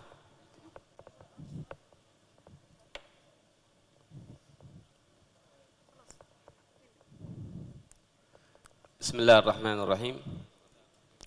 My topic today are about DUAC or NUAC in clinical application. DUAC هي abbreviation of direct oral anticoagulation. البريفيوس نيم هو النواك اللي هو نوفل اورال انتي كواجوليشن نون فيتامين كي انتاجونست اورال انتي كواجولانت. This drug يعمل بلوك للكومن باثواي في الكواجوليشن كاسكيد. فالتايب الاول منها بيعمل دايركت انهبيشن للثرومبين زي الدافيكاتران، بينما النوع الثاني منها بيعمل inhibition directly للفاكتور 10 as rivaroxaban, apixaban and edoxaban. Why NUAC؟ NUAC طبعا تتمتع بميني advantage، فهي rapid onset and offset, fixed dosing and no need monitoring للليفل اوف دراج اور كواجيليشن تايمز. وايضا ما فيش الدراج انتراكشن الهائل زي الوارفرين، but هو فيو دراج انتراكشن اند نون سيجنيفيكانت فود افكت. فهذه الميزات اعطتها الابر هاند، وهي دخلت بقوه الان في الجايد لاين. ولكن مع الاسف انه لسه في بعض السيتويشن ستيل الدواء كونترا انديكيشن زي الميكانيكال بروسيسز، الفالفولار اي اف اند البريجنانسي والانتي فوسفوليبيد سيندروم. 75 years female patient with medical history of AF, hypertension and previous TIA. ماشية على وارفرين 5 ملغ ديلي. الاي ان ار حقها فلكتويتد او لابايل بين ال 1.5 لل 4.5 خلال last 6 months. This labile INR يكون high risk للبيشنت انه developed stroke or developed bleeding complication. ففي هذه الحالة عاوزين نعمل switch from warfarin to NUAC أو to DUAC زي الجايد لاين. فلأنه اللابايل INR هذا لازم نغير نحول إلى الدواك علشان نتفادى اللابايل INR. The transition between anticoagulant from or to DUAC، لو البيشنت ماشي على هيبارين اي في وعاوزين نحوله للدواك فستوب الاي في هيبارين وستارت الدواك within 1 hour. بينما لو كان ماشي على اينوكسابارين مثلا ونحوله دواك فستوب للاينوكسابارين وستارت دواك في التايم اوف نيكست دوز اوف اينوكسابارين. Also from warfarin to DUAC نعمل ستوب للوارفرين ونعمل daily INR إلى أن ينزل أو دروب INR إلى 2.5 أو 2 فنبدأ ستارت بالدواك. from DUAC to IV heparin or to Kilxan or to DUAC from DUAC to DUAC فممكن نعمل بس او نعطي الدوز بتاع الدواك في النكست تايم للدوز بتاع اللي قبليه. فمثلا ماشي على مثلا ريفاروكسابان عاوز احوله على ابيكسابان، فاعطيه الجرعه بتاع الدوز الجديد في نفس الجرعه بتاع الدوز القديم. فلو مثلا البيشنت ياخذ الساعه 8 الصباح مثلا الدواك الريفاروكسابان فبياخذها بعد ال 24 ساعه مباشره. الترانزيشن from دواك تو وارفارين اذا كانت الكرياتينين كليرس اكثر من 50 ملي بير منت ستارت وارفارين while still دواك ongoing، فنعمل بريدجنج باي دواك، ما نعملش بريدجنج باي بارنترال هيبارين، لانه وجدوا انه لما نعمل نعمل بريدجنج باي هيبارين او كيلكسان فتكون الريسك اوف بليدنج اكثر، فنعمل بريدجنج فقط باي دواك. فستوب وارفارين و until still taking with دواك، ونعمل ميجرمنت او نعمل بيز لاين اي ان ار. فلو كان الاي ان ار البيز لاين اقل من 1 فنوقف الدواك لما يرتفع الاي ان ار ل2، بينما لو كان البيز لاين اي ان ار فوق ال1 مثلا 1.7 ففي هذه الحاله ما نوقفش النواك او الدواك الا لما يرتفع 1 على البيز لاين. فلو كان البيز لاين 1.7 فما نوقفش النواك الا لما يرتفع الاي ان ار الى 2.7، لان النواك ايضا هي ترفع شوي الاي ان ار.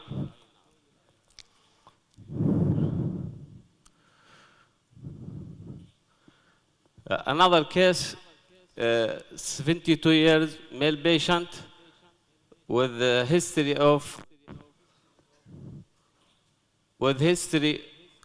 of AF hypertension.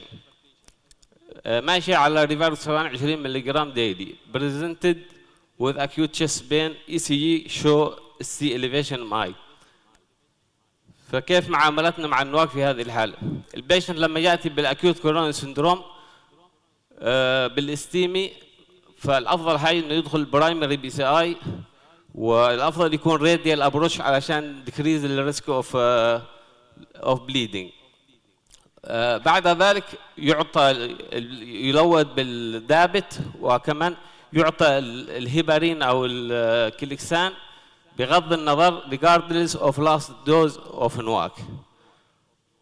بينما الفيبرونيلايسيس هو يعتبر relative contraindication للبيشنت اللي ماشي على الفيبرونيلايسيس، اللي ماشي على الاورال انتي كوجولانت. ثيرد كيس 70 سنة male patient with medical history of hypertension AF ماشي على 15 ملغ daily rivaroxaban presented for elective surgery for cholecystectomy. الكرياتينين والكليرنس، الكرياتينين كليرنس موضح والويت. في هذه الحالة محتاج لو urgent emergency surgery with high risk of bleeding فضروري إذا إمكان نعمل ديلي للسيرجري 12 ل 24 ساعة هيكون أفضل. لو نحتاج immediate في هذا الحال لازم نحتاج إن نعمل reversed للأكشن of دواك إلى not available. إذا هو not available نعطيه بروثرومبين complex concentration. الالكتيف بروسيدر ضروري نشوف الريسك اوف بليدنج لهذا البروسيدر او السيرجري، هل هو ماينر او لو او هاي. فهذا الكلاسيفيكيشن بتاع الالكتيف سيرجيكال انترفنشن اكوردنج بليدنج ريسك. الحال بتاعنا هي لو كان ماينر بليدنج ريسك بروسيجر ف not recommended to not stop الدواك الا لو كان البيشنت elderly او renal impairment فممكن نعمل ديلي للدوز 12 الى 24 ساعه وريستارت افتر 6 hours. في اللو بليدنج ريسك بروسيدر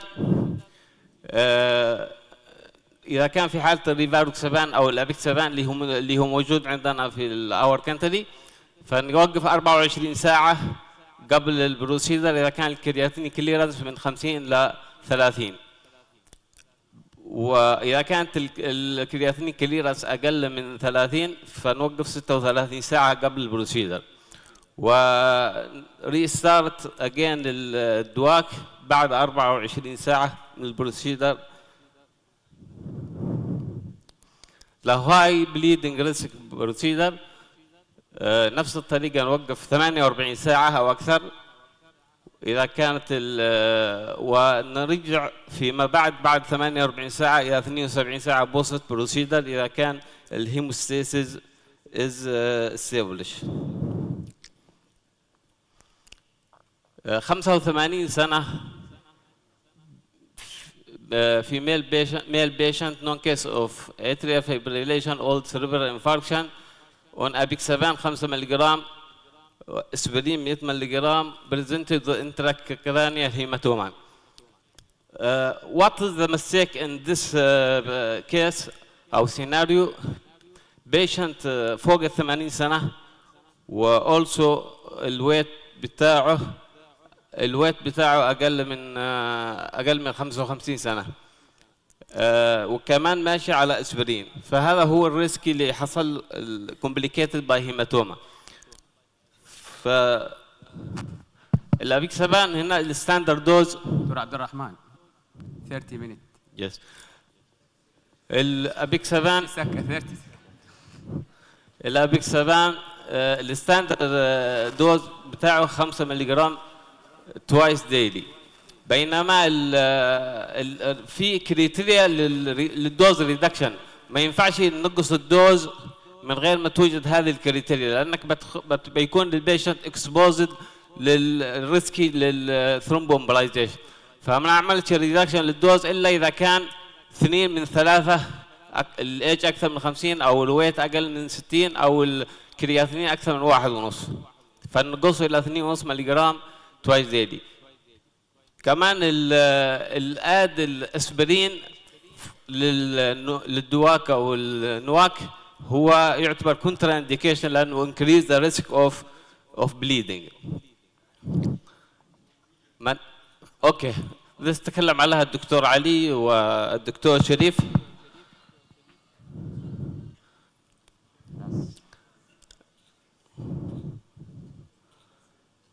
Home message. DUAC are recommended in preference to vitamin K antagonists to prevent ischemic stroke and thromboembolism. Switch to DUAC is recommended for eligible patients that fail to maintain adequate TTR.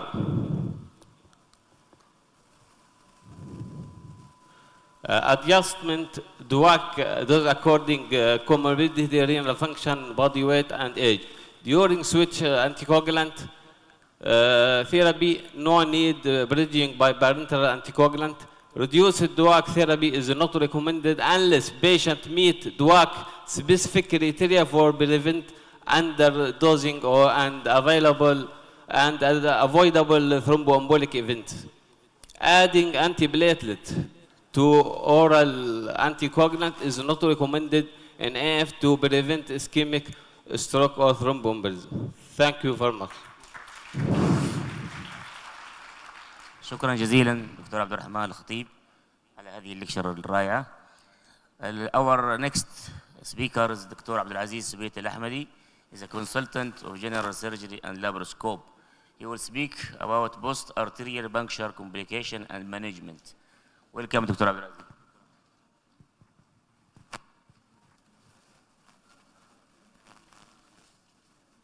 السلام عليكم ورحمة الله وبركاته. بسم الله الرحمن الرحيم الحمد لله رب العالمين والصلاة والسلام على سيدنا محمد وعلى آله وصحبه وسلم تسليما كثيرا. We're glad to be with you today to not just lecturing you. I'm not that one to lecturing you, but I want to focusing on some message you should get it at the end of my presentation. Thank for committee organization of this meetings, even the foundation's coordinators, Dr. Ustad Bash'aib, Dr. Taiba Fadl, and the committee, all our colleagues and masters, professors. We will talk about the arterial puncture complication and management.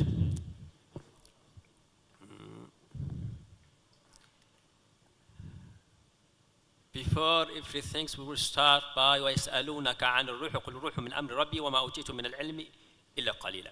We focusing وَمَا أُوتِيتُم مِنَ الْعِلْمِ إِلَّا قَلِيلًا. Everybody, if he thinks that he is a tiny creature in this universe and he has nothing about the knowledge of the Creator, he should improve himself day by day, second by second. Our objective here to identify indications and contraindication of arterial puncture, list of complication, overlook for management of complications to prevent, and home message. Indication, hemodynamic monitoring. We're using arterial puncture for hemodynamic monitoring, for blood sampling, for diagnostic intervention procedures, and continuous cardiac output monitoring. And there are details, we'll not discuss this because the cardiologist and intensive physicist is know about that more than me and you are. Yeah. Every arterial puncture or arterial access, as you say, this is a radial arterial punctures. Arterial punctures use it to access for different indications. You should select the site, and you have different types of puncture. Either blunt puncture, we think all of cardiologists practicing interventional cardiology use that blunt puncture. It's a bad one. You are disagree with me, but at the end, my message is you should change your attitude. The second way is underguide ultrasound puncture. Don't think about ultrasound. Don't ask the interventional radiology as you get in challenge with Dr. Omar yesterday.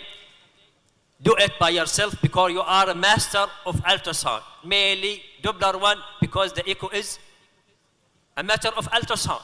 But with focusing, convex probe, and give a narrow window, and you can judge that the artery, and you are experts in that. The third way is the open way of puncture.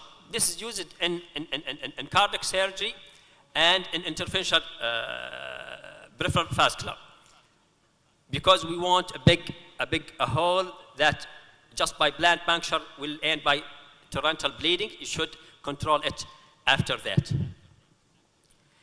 This is a sequela of multiple puncture of sampling. You see a lot of dot. Yep. Where is it? This one. Yes. This multiple dot, and you see the ecchymosis, one complications, some redness all around cellulitis. All of them is a complication of puncture. Contraindication. We have absolute contraindication, relative contraindication. And the main problems of the complications coming by omitting this contraindication, and you will not bottom mind the relative contraindication. Absence of collateral circulation, lack of local infection, distorted anatomy by surgery or something else, active renal disease, Berger disease, burn, aneurysm, stent, previous synthetic graft, arteriovenous malformation. Every absolute contraindications we can change the position to overcome this absolute contraindication. For example, if you have Berger disease, don't do femoral access. Do brachial one and radial one. As if you have renal phenomena or disease, don't use brachial or radial. Do femoral one, and you can change accordingly. The relative contraindication is severe peripheral vascular disease. But you know that the radial artery is sparing from that. Severe coagulopathy, severe thrombocytopenia, recent use of thrombolytic agents.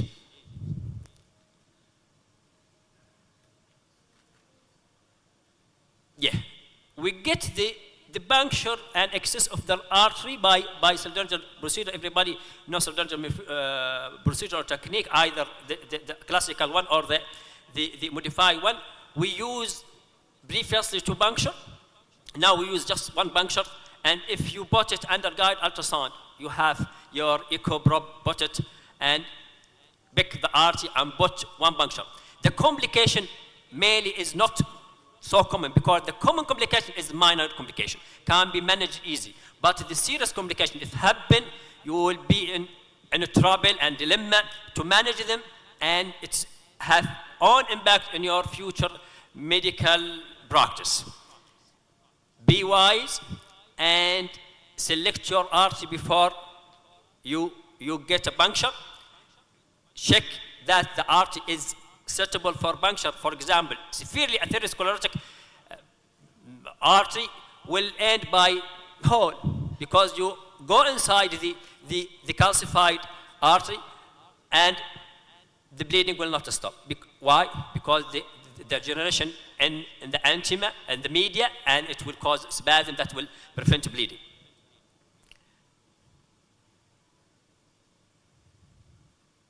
Complication, we have common complication in any puncture: bleeding, hematoma, ecchymosis, cellulitis. I mean by cellulitis, minor cellulitis at the site of the puncture.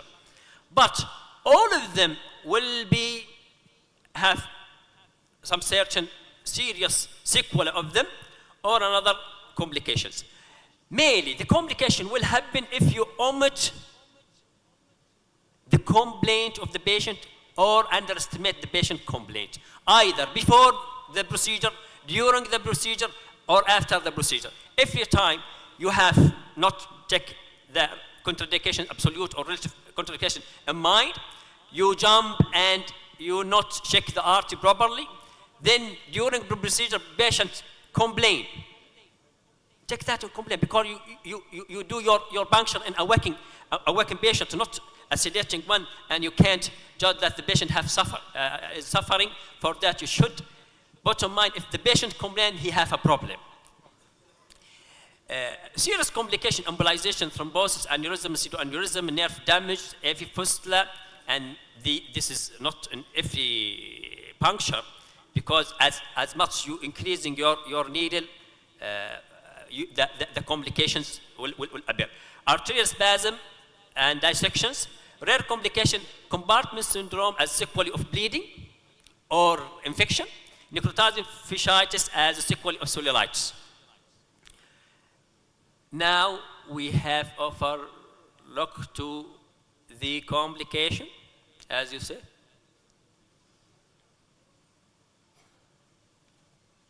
This patient have just ecchymosis, and patient get angry from that dark color sometime, and you have trouble. Why my hand get black? Simple measure will be there to manage this, the previous one. This is bad, serious complication.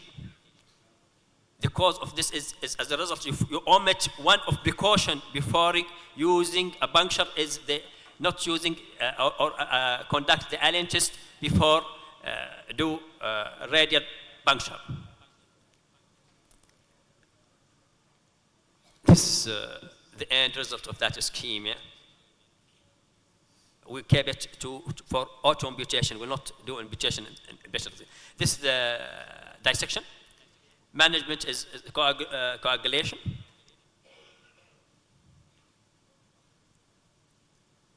This is a pseudoaneurysm. This is a pseudoaneurysm. You see the punctures, the hematoma, and the blood inside. This is a patient with AV fistula. You look for fistula, and angiography clarified it obviously. This is a bad sequel of cellulitis, changing to necrotizing fasciitis. The hand will be destroyed. Patient even with infections and compartment syndrome, cellulitis, and by one of the management is debridement with fasciotomy. This is a sequel of compartment syndrome. Even after fasciotomy, he ended by Falkman contraction. Management. Mainly simple common complications and bleeding will be managed by compression, good compressions. If he have hematoma, cold compression, and reassurance that this will fade in maximum 2 weeks.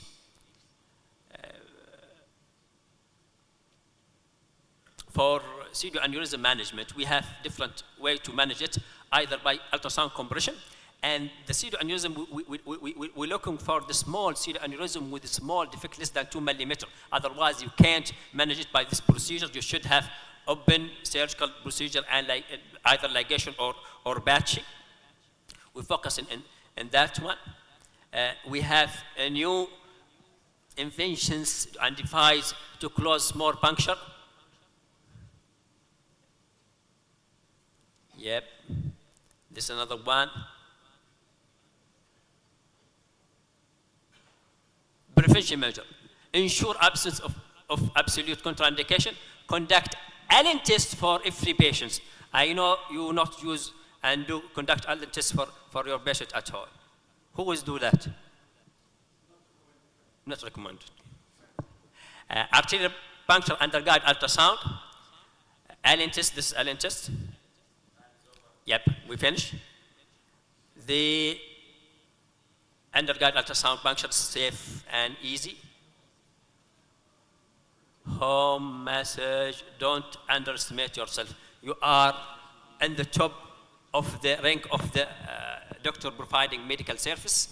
You have even have ability to do any intervention by an ultrasound under guide because you are master of echo. Echo as a matter of ultrasound with the blood. Thank you, Dr. Abdulaziz. Thank you.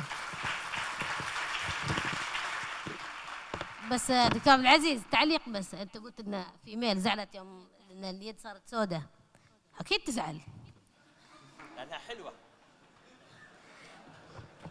لكن لا كلام مش حلو انا اصلا حكيم عفوا بدي اشكرك على التوبيك اللي حكيته لانه كثير مهم وحاليا نحن عم نمشي مع تيار اسمه تيار العصر الموضه يعني لما بلشت الكات عبر الراديال ارتري بصراحه عم نشوف كاتاستروف صح بتحكوني انه والله هي نسبته 1 على 1000 او 2 بالألف نعم لكن هو المريض واحد يعني البريكوشن اللي عم يحكي عنها لما بتشوف انت مريض انبتر الابهام مع السبابه بشكل لانه هو ساوى كات عن طريق الراديال ارتري واقنعوه انه بعد ساعتين بتروح على البيت يعني بصراحه ما كان اقناع هذا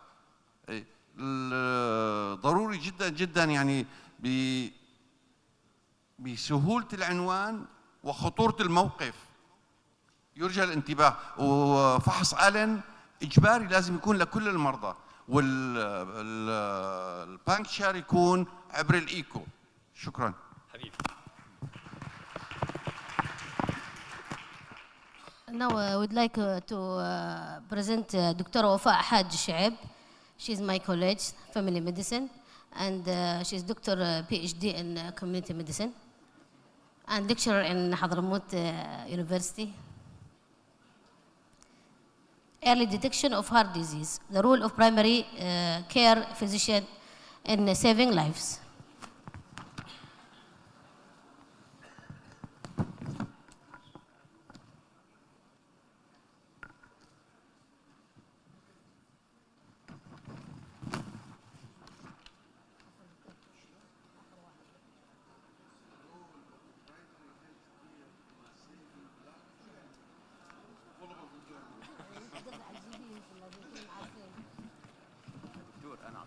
المايكرو لان حاسس انك بتعلق بالجراحه.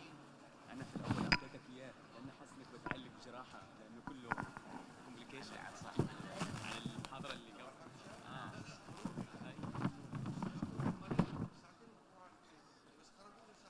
بس يا دكتور انت ايش يعني تقول له لازم ايكو؟ نحن نشتغل راديال كثير والكومبليكيشن in comparison with femoral.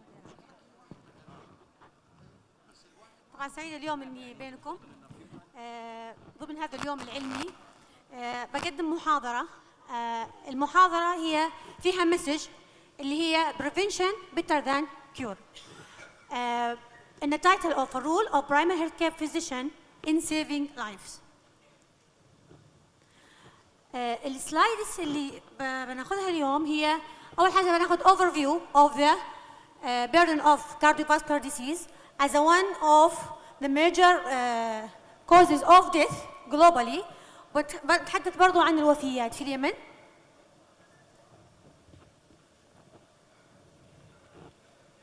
أي واحد اللي يقلب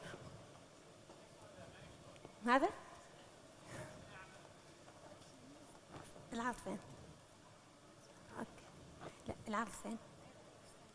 اوكي. وايضا بتطرق للرول اوف primary healthcare physician and a family physician in early detection of heart disease. وبنعرف one tools can be applied in our situation in Yemen اللي هي WHO risk assessment chart.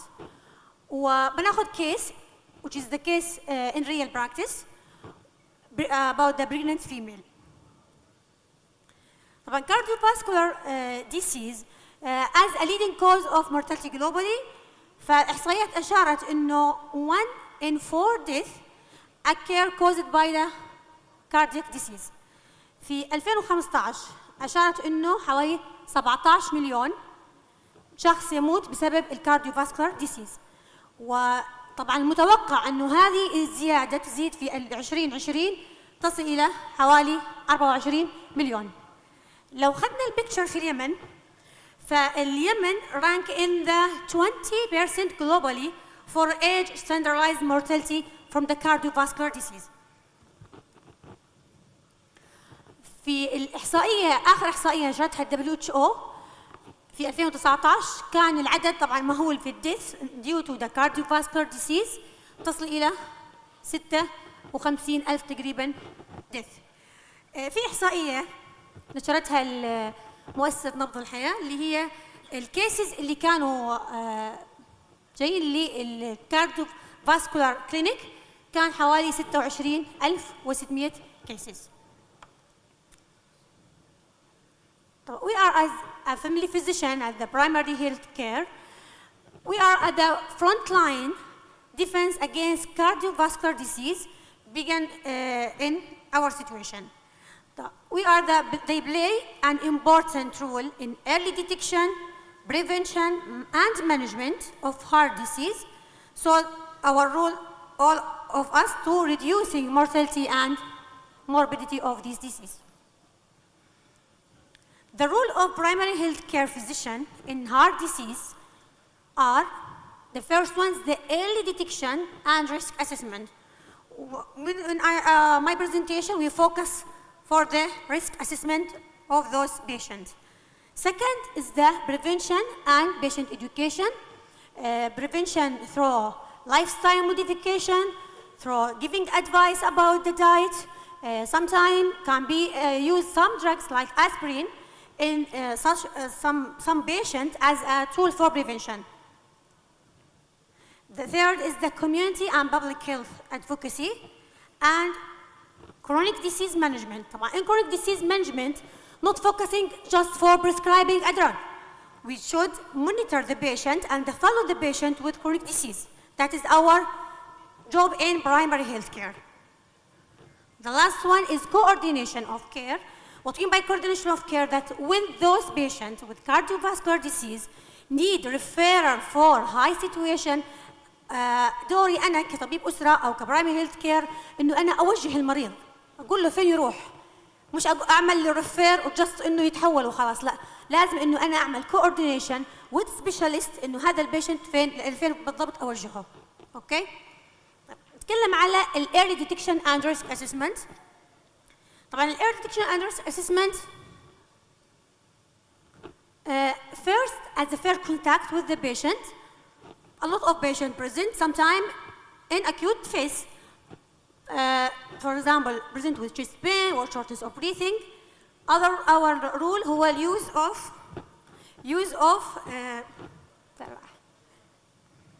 use of risk satisfaction score. طبعا هذه السكورز more than one score. في سكور اللي هي Fragmenhan depending on the large Fragmenhan study. في ال atherosclerotic cardiovascular disease. اوكي وال WHO risk. احنا اليوم بتكلم على ال WHO risk chart او وكيف هذا can be applied at the level of primary health care. واحدة من السكرينينج ميثود اللي احنا نستخدمها كبرايمري هيلث كير فيزيشن اللي هي blood pressure measurement for cholesterol, for patient detected, for example, for detected cases with diabetes. Those all our rule in primary health care. لو جينا نعرض الشارت. Okay, give it chart. Okay. For implementing existing cost effective. طبعا احنا نعتبر من الدول اللي هو low limited resources. فانا باجي اعمل اي implementation لجايد لاينز تمام احط في بالي انه هذا الجايد لاينز كان بي ابلايد. فاحنا من اللو انكم كونتري. طبعا عشان انا احقق هدف من اهداف التنميه المستدامه هو الهدف الثالث to achieve. الهدف ايش يقول؟ to achieve 30% reduction in premature mortality due to the non-communicable disease. والcardiovascular disease هو one of the non-communicable disease. فوزارة الصحة implement national guidelines in assessment and management of cardiovascular risk within the minimum package for the health service. هذا الدليل مسمى بهذا الاسم الدليل الإرشادي للسيطرة على الأمراض المزمنة. وأشارت في الدليل إنه risk assessment should be at the level of the primary health care. Okay. WHO cardiovascular disease chart. This chart is applied by the WHO. It's depending on the epidemiological characteristic of the population in each region. فهي اعتمدت على different region. كل region له chart مخصص.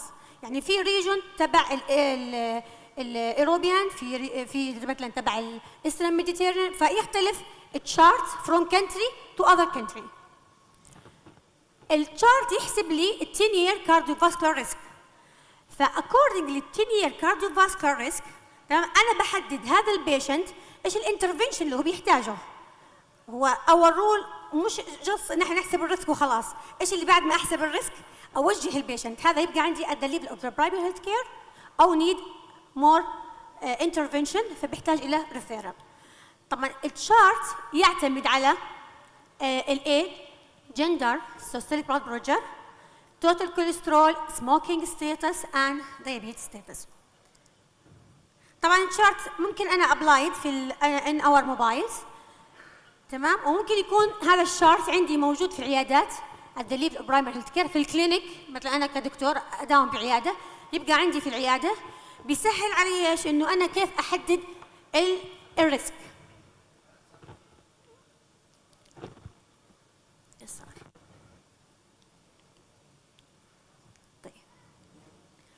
فلو شفنا في اعلى اليمين انه في كلر كود.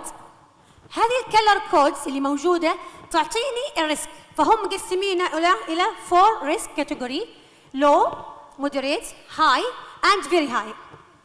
فاللون الاصفر في اخضر قبله مغطى بالتايمر. الاخضر والاصفر هذول عباره عن لو ريسك اللي هم اللي اقل من 10. البرتقالي من 10 الى 20 هذول المودريت ريسك. والهاي ريسك اللي هم من 20 الى 30 والفيري هاي اكثر من 30. فهذه الاساس انا بعمل الشارت تمام. الاذر ستيب اللي في الشارت اللي هو قسم لي الشارت على patient with diabetes and patient without diabetes. فهذه الجهه اللي هناك تبع الديابيتس وهذول تبع الديابيتس. قلنا ايش ثاني يعتبر؟ اخذ الايج. فلو شفنا الايج فين التايمر؟ واو. لو شفنا الايج مقسمه الى من 40 سنه، هو طبعا يستخدم من 40 سنه لحد 75. فمثلا لو واحد عمره 42 سنه انا باخذ اول خط. لو واحد مثلا عمره 90 سنه 70 سنه بيكون فين؟ في اخر واحد. فهي هذه مش كل مربع هو ايج جروب، لا، كل مربع المربعات كلها في نفس الكاتيجوري، يعني كلهم الايج جروب هذول في نفس هذا الكاتيجوري. اوكي؟ برضو دخل لي ايش اللي هو السكس، المين والومن، تمام؟ ميل اور فيميل. فالمربعين الاولى تبع الميل، المربعين الثاني تبع الفيميل. سموكر نون سموكر والسيستوليك بلاد بريشر. هذا الخط عباره عن السيستوليك بلاد بريشر. طيب طبعا اعتمد في الاساس على الكوليسترول. هو في تو شارت. الشارت الاول لو لاحظنا الشارت الاول تبع ايش؟ تبع النورث افريكا ام ميدل ايست، اللي اليمن واحده منهم، لانه كل دوله لها شارت خاص بها. تمام؟ وهذا اعتماده على مسميه لابوراتوري بيزد شارت. في الاماكن اللي انا اقدر اقيس فيه الكوليسترول استخدم هذا الشارت. لكن في سم سيتويشن مثلا في الوحدات الصحيه ممكن ما في حتى مختبر موجود، فانا ما اقدر اقيس الكوليسترول، فاعتمد على شارت اخر اللي هو depending على البودي ماس اندكس. فانا هذا سهل اني استخدمه just by history and examination. ناخذ كيس. اوكي، هذا كيف انا استخدم اطبق هذا الشارت لانه التايم. كيس ستدي طبعا هذه ريل كيس شفناها في البرايمري هيلث كير سنتر. كانت لفيميل عمرها 22 سنه، بريجننت فيميل، جرافيدا 2 بارا 1، present with severe breathing difficulties with persistent cough and cyanosis. طبعا البيشنت present with her family عندها previous history of asthma, just mild attack of asthma. لما جينا فحصنا البيشنت، بيشنت كان 39 week pregnant، cannot be in lying position, she's sitting position, she's very agitating patient, severe cyanosis and edema mainly في اللور limb في اللور abdomen. vital signs. تمام. فinitial diagnosis كان severe preeclampsia, heart failure. just one slide.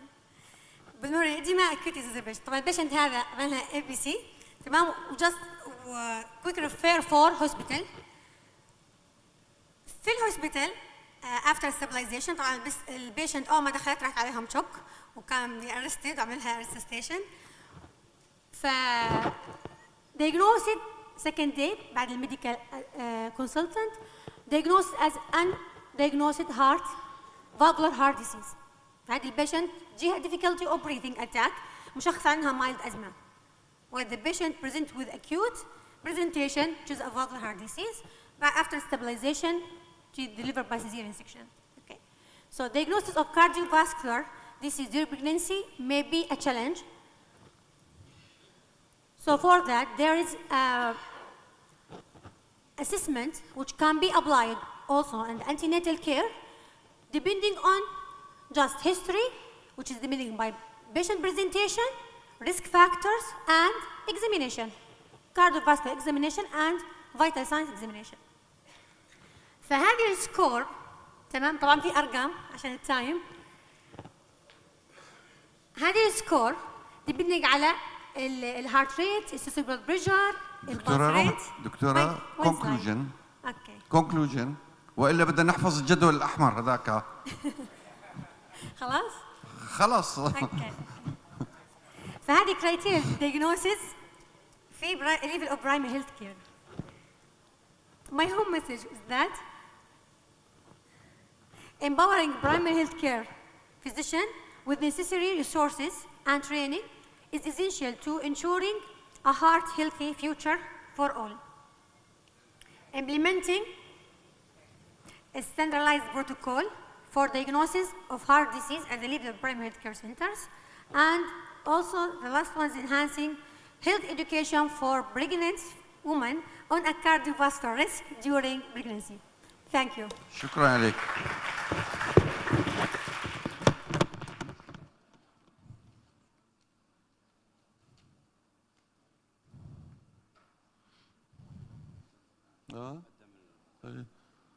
هذا الجدول الأحمر اللي حطته على مرتين هذا بدنا نحفظه على الغايب، ها؟ وإلا ما طلعنا بنتيجة. هذا بده حفظ. ما بدي ما عندي جوال أصلا.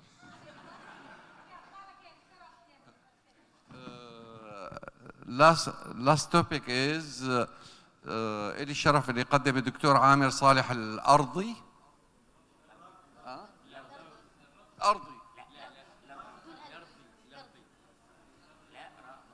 رضية أم لا؟ أيوة. Update on diagnosis and management of Kawasaki disease. هي زوم. أوكي تفضل دكتور. طيب، بسم الله الرحمن الرحيم. الحمد لله رب العالمين، والصلاة والسلام على أشرف الأنبياء وسيد المرسلين نبينا محمد عليه وعلى آله وصحبه أفضل الصلاة والتسليم. أشكر لكم طيب التقديم، كما أشكر مركز نبض الحياة لدعوتهم الكريمة.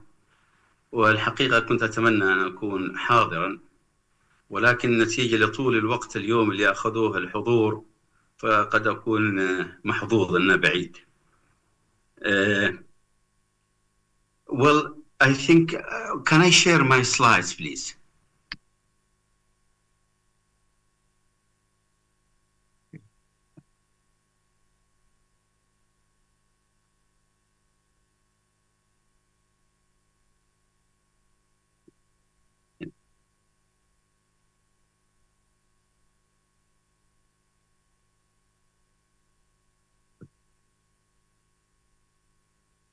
Two months ago, the American Heart Association released a scientific statement.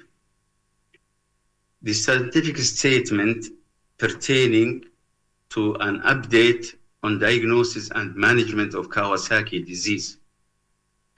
These update summarizes release or the relevant clinical data published since the last statement in 2017. Again, it touched the management, the diagnosis before that, and the long-term management. So what I'm going to stress in this presentation is what has been stated in the more recent statement. I'm going to review the current diagnosis, management, and long-term as well. Kawasaki disease, as it's been said by the previous speaker, Dr. Ali, it's an acute multi-system vasculitis of the small and medium caliber vessels with propensity for coronary arteries. Unfortunately, with an untreated patient, around 1 in 4 would develop coronary artery dilation or coronary aneurysm. Coronary aneurysm, indeed, are even high in infants less than 12 months of age. The percentage of coronary involvement range between 40 to 68% in those young children without management. So they are very much high risk population. And 1 to 2% there is risk of sudden cardiac death. 5% of adult patients less than 40 years presenting with an acute coronary syndrome, heart attack, had lesions consistent with late Kawasaki disease. Since its original description by Dr. Kawasaki, who just passed away 2 years or 3 years back, remain is the leading cause of acquired heart disease in children, particularly in the developed countries. It indeed surpassed rheumatic fever, as has been known. The etiology of Kawasaki disease remain unknown. Most experts believe that Kawasaki disease reflects exaggerating immune response to a conventional antigens with genetic susceptibility. Relative risk in sibling is 10 times higher. The disease is recognized worldwide among different ethnic backgrounds. The incidence is various. It ranges from 200 in Japan, which is 10 times United States, where 20 per 100,000. In Saudi Arabia, in our hospital, we publish 7.4 per 100,000. And these, indeed, we published it 13 years or 12, 13 years back, but the study period was about 20 years earlier. The majority of children with Kawasaki disease are less than 5 years of age, with predominance of male than females. It is more commonly seen in winter and early spring. A condition probably might explain why this disease linked with an infectious process. To have an sporadic or a time where there is a bulk of cases sometimes, it means that there is something going on as an infectious disease. Sorry. What's the pathogenicity? Indeed, and luckily, the majority of patients, their arteries are not affected. However, in some 20 to 25% of those non-treated, they do have a coronary artery involvement in two aspects. It causes necrotizing arthritis, which causes endothelial damage, which form aneurysm and substrate for a thrombus formation and cardiac arrest. The second pathogenesis and pathology is a chronic inflammation of the vessels with proliferation of the intima in the lumen. And in this, sorry.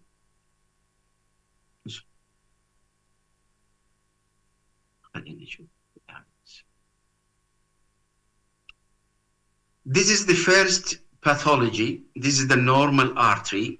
This is the second artery with endothelial damage due to necrotizing arthritis, which causes the aneurysm. That is, as I said, a substrate for thrombus formation. And this is the other pathogenesis where the artery is proliferated luminally and just it leaves a slit-like trace with subsequent cause of ischemic heart disease. This is an epicardial artery, and this is epicardial vein with thrombus. How do patients with Kawasaki disease will present, and how can we diagnose? Before we go to that, indeed, there is a big burden over the primary physicians receiving the patient for the first time to look vigilantly for such a presentation. It's an important that they have to keep a high index of suspicion for Kawasaki disease. Indeed, unfortunately, the highest risk are those infants less than 1 year of age, in which there is very much non-specific symptoms. So again, one has to be very vigilant. What symptoms patients would have if develop Kawasaki disease? One, we have bulbar conjunctivitis. And the description of the bulbar conjunctivitis, it's a dry, non-exudative, with both eyes are affected. If one eye is affected only, or if there is a discharge, this is not a Kawasaki disease. The second presentation is oropharyngeal presentation.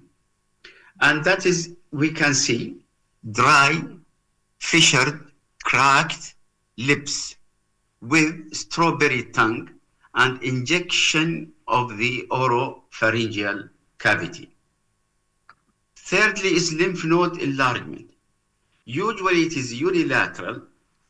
It has to be more than 1.5 centimeter, mostly non-tender, and usually it is the least among the presentation to be shown.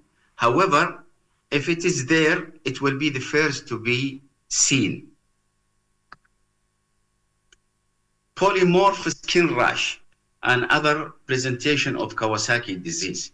It is macular, as we can see, diffuse. It has an accentuation in the limbs, and the patient takes any type except bullous, vesicular, petechial. If it's there, this is not a Kawasaki disease. And finally, there's a change in the peripheral extremities. That is usually erythema of the palm and the sole. Patient would have tenderness, and they would have swollen hands of non-pitting type, typically reflecting vasculitis. At the second phase, the patient would have a peeling of the, again, fingers or the toes. So how we, or what we need to diagnose Kawasaki disease? We have two types. We have complete Kawasaki disease and we have incomplete Kawasaki disease. The Kawasaki disease of the complete type, you have to have fever as a prerequisite for not less than 5 days. However, it could be 4 days if 4 out of the 5 presentation we just saw there. However, the other type is the incomplete or atypical Kawasaki disease. It is a Kawasaki disease that does not meet the classic criteria. What does mean? Any child present with prolonged fever with less than 2 to 3 out of 5 classic Kawasaki disease criteria, or any infant less than 1 year with unexplained prolonged fever, those one has to think about Kawasaki disease. So how can we confirm the diagnosis? We must perform the following lab workup. If the initial lab workup, particularly the inflammatory markers, are high, we look for other 3 at least manifestation, qara'in, like anemia, leukocytosis, platelets has to be more than 450,000. Mostly the thrombocytosis occurs in the second phase, after the first week. Liver function test, which will be drained, albumin is low, and there is a sterile biuria. So if we have positive inflammatory markers, and 3 out of those 6, that means this patient definitely has Kawasaki disease. If these tests or these investigations turn to be negative, we perform echo. And this is the yellow highlighted. This is the recent recommendation. What we do in echo, we measure the left anterior descending artery and the right coronary artery. In the past, they go directly through the eyeball, but indeed a Z score has been established.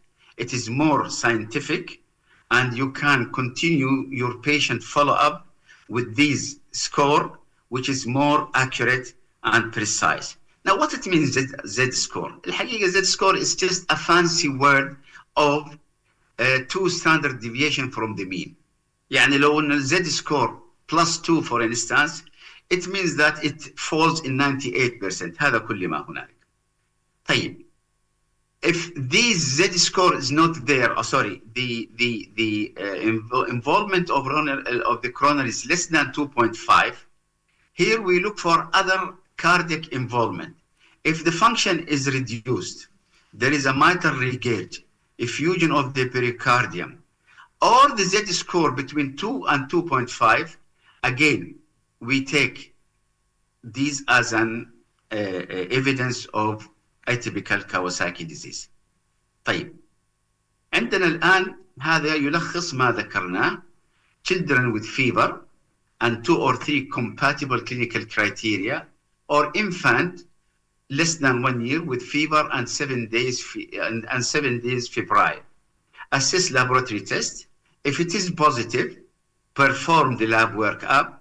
Take those 3 in addition to the inflammatory marker as an evidence for Kawasaki disease. If the lab workup is not meet the criteria, you have to go for the echo as we mentioned. If from the beginning the inflammatory markers are normal or reduced, but you don't have to go beyond that. Send patient home, but you have to keep in mind the possibility, if the fever persists, to have again an lab workup and echocardiogram. طيب. As we have seen now, the presentation might be similar to many diseases, and those diseases has to be kept in mind when you encounter patients with Kawasaki disease. Likewise, please keep Kawasaki disease in the following condition. During the era of COVID, there is multi-system inflammatory syndrome in children has been emerged, and it was very similar to Kawasaki disease, a condition that makes the American Heart Association in their recommendation to include the multi-system inflammatory syndrome in children in your differential diagnosis. طبعا with the time now, we don't see it so much as we do in the past. However, it still has to be kept in mind when you see patient with suspicion of Kawasaki disease. Also, we have to consider Kawasaki disease in a child with group A streptococcal infection who does not improve with antibiotics. Patient irritable, febrile, infant diagnosed with partially treated meningitis. Again, consider the possibility of Kawasaki disease. Likewise, urine tract infection and culture negative septic shock. If a baby presented with symptoms of septic shock, hypotension, reduced perfusion, patient has to keep in mind the possibility of Kawasaki disease. Indeed, 5% of patients with Kawasaki disease, they may present with shock syndrome. Now, sometimes you may have a respiratory viruses infection and positively proven by serology. Please, again, you can have Kawasaki disease with those viruses. يعني وجود these viruses does not rule out Kawasaki disease. طيب. So what is the next step? Once the Kawasaki disease is suspected, immediately consult infectious disease, rheumatology, cardiology, or local expert Kawasaki disease. And then assess for high risk feature. This is again a new recommendation. What we mean by risk factor, any child less than 6 months in the Americans and 1 year in the Japanese, having or left anterior descending or right coronary artery Z score more than 2.5 on baseline echo, those are patients, we consider them as high risk. They are very prone to have a significant involvement in their coronary arteries as an aneurysm, and they are in risk of progression. This is summarize what we just said. You are in the emergency room, receive the patient suspected of Kawasaki disease, perform your lab workup, call the team, you know them. If the patient fits with the complete Kawasaki disease, you have at least 4 of the criteria together with fever, immediately start your management. The management, as we will see after some time, is an IVIG and aspirin. However, immediately you have to assess for high risk features. If the patient presented with suspected incomplete Kawasaki disease, and we perform the test that we mentioned, the patient tend to be Kawasaki disease by your suspicion. Again, start your management with intravenous immunoglobulin and assess for high risk. Now, for those patients, any clinical or echo high risk features present, this patient will go to another management, we call it intensification management. يعني إذا كان الطفل أقل من عام أو إذا كان echo finding of aneurysm, those are immediately high risk patient. So the management will differ. We will start two management of anti-inflammatory rather than one, اللي هو IVIG or the aspirin. Same like if the patient after 36 hours showed complete resolution of his symptoms, this patient will be discharged home and the patient will be subjected to a low dose aspirin for follow-up. If the patient, however, with the first IVIG continues to be febrile or his fever recurred again, we consider this patient a high risk. And here we will again apply an intensification management. So the management simply basically are based on two goals. One, reduce inflammation and damage, and two, prevent coronary clots. This table shows, can I take this out? Sorry. This table shows the management of acute Kawasaki disease. If the patient is not from the high risk type, you just go with IVIG and aspirin, 2 grams per kg. The cautions, don't give too much IVIG because it will cause hemolytic anemia. That's number one. Now, so if the patient is obese, probably you don't have to go with the plain weight, and you may go with the other type that is lean body mass. A calculation where you take the fat out, so you will reduce the dose of the IVG. The other medicine is aspirin. Aspirin, the current recommendation is 30 to 50 milligram per kg per day, divided 6 hourly. And by the way, the 2017 recommendation was not there. It was high dose. Although the Japanese and the European started this medium dose quite long time before. However, now the statement recommending only medium dose 30 to 50 milligram. Once the patient is afebrile for 2 days to 3 days, you shift the patient to low dose aspirin as an anti-platelet dose. However, if the patient from the high risk group, you would add to IVIG from the beginning one of those medicines. Those are all anti-inflammatory. Steroid, and I believe in a country like Al-Mukalla and Yemen, this is available and cheap. They can go with this medicine. The prednisolone, initially you will give it IV over 5 days and then taper it over, again, the Japanese over 15 days, the American more than that. The other medicines is the infliximab. This is an excellent medicine. Of course, this is an antibody against tumor necrosis factor alpha. It is being used in many diseases, namely rheumatological disorder. It is found that in the last recommendation, it was just 5 milligram per kg, 5 milligram per kg.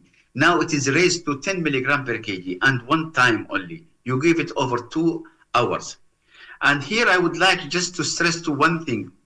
Certain centers in the second, particularly those the resistant جماعة اللي تعدوا 36 ساعة ولم يتحسنوا, they call them IVIG resistant patient, and the management you would give, it is a rescue management, still within the intensification. So what you will give IVIG plus infliximab or plus prednisolone. If you are going to give infliximab, you will give it, as we said, this 10 milligram. Certain centers now, they only give infliximab without IVG, and it showed a very good promising. It showed that the fever subsided in 78%, comparing to 55% in the group of IVIG. The hospital stay is less, and the side effect of the IVIG is not there. If those management continuously showed no effect, then the patient, we call them, is a refractory. And in this condition, we give what's so-called big guns medicines like cyclosporine, cyclophosphamide, and this medicine has to be given with the consultation of a rheumatologist. Few tips. Don't delay treatment while waiting for the echo.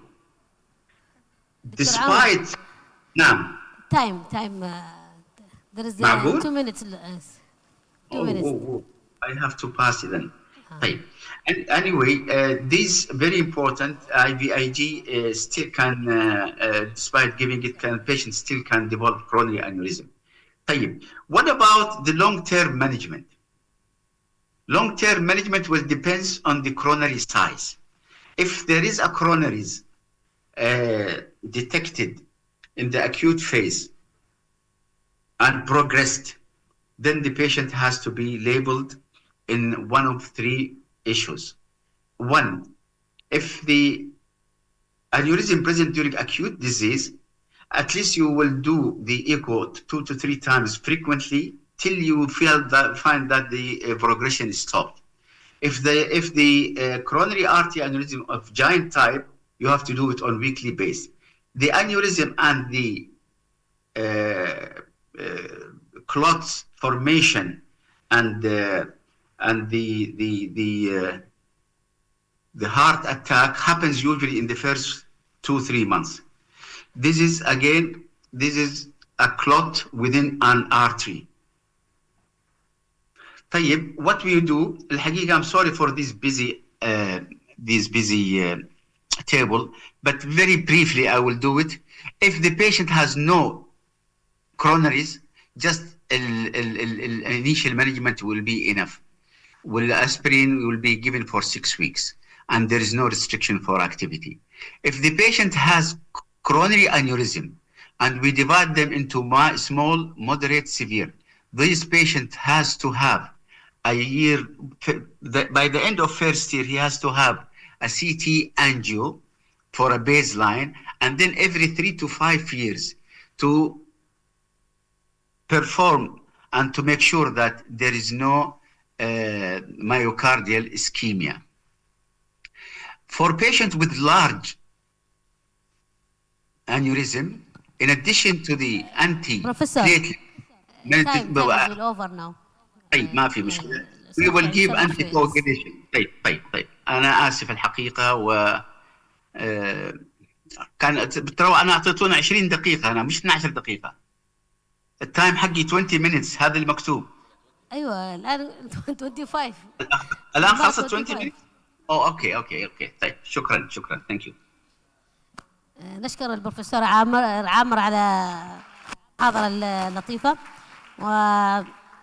حد معه سؤال بالنسبة له لأنه على الزوم الآن بالنسبة له.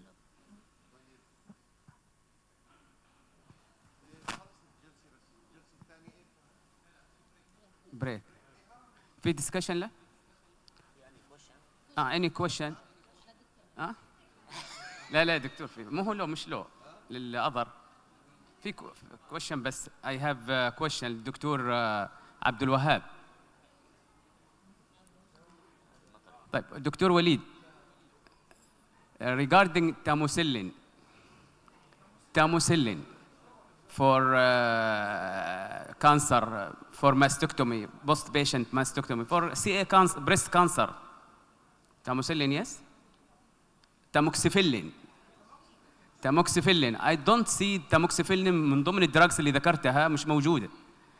مع إنه في حالة كانت أنا وياك فيها إنه patient has mastectomy before 2 years and developed extensive DVT.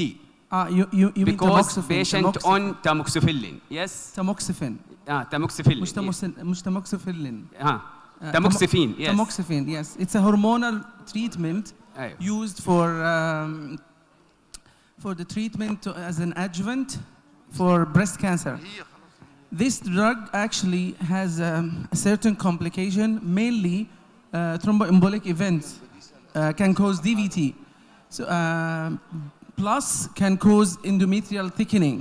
So during the follow-up, if the patient complains of any swelling, for example, in the lower limbs, and the patient with breast cancer using tamoxifen, so you have to think of deep venous thrombosis. So yes, there was a case between me and Dr. Osama.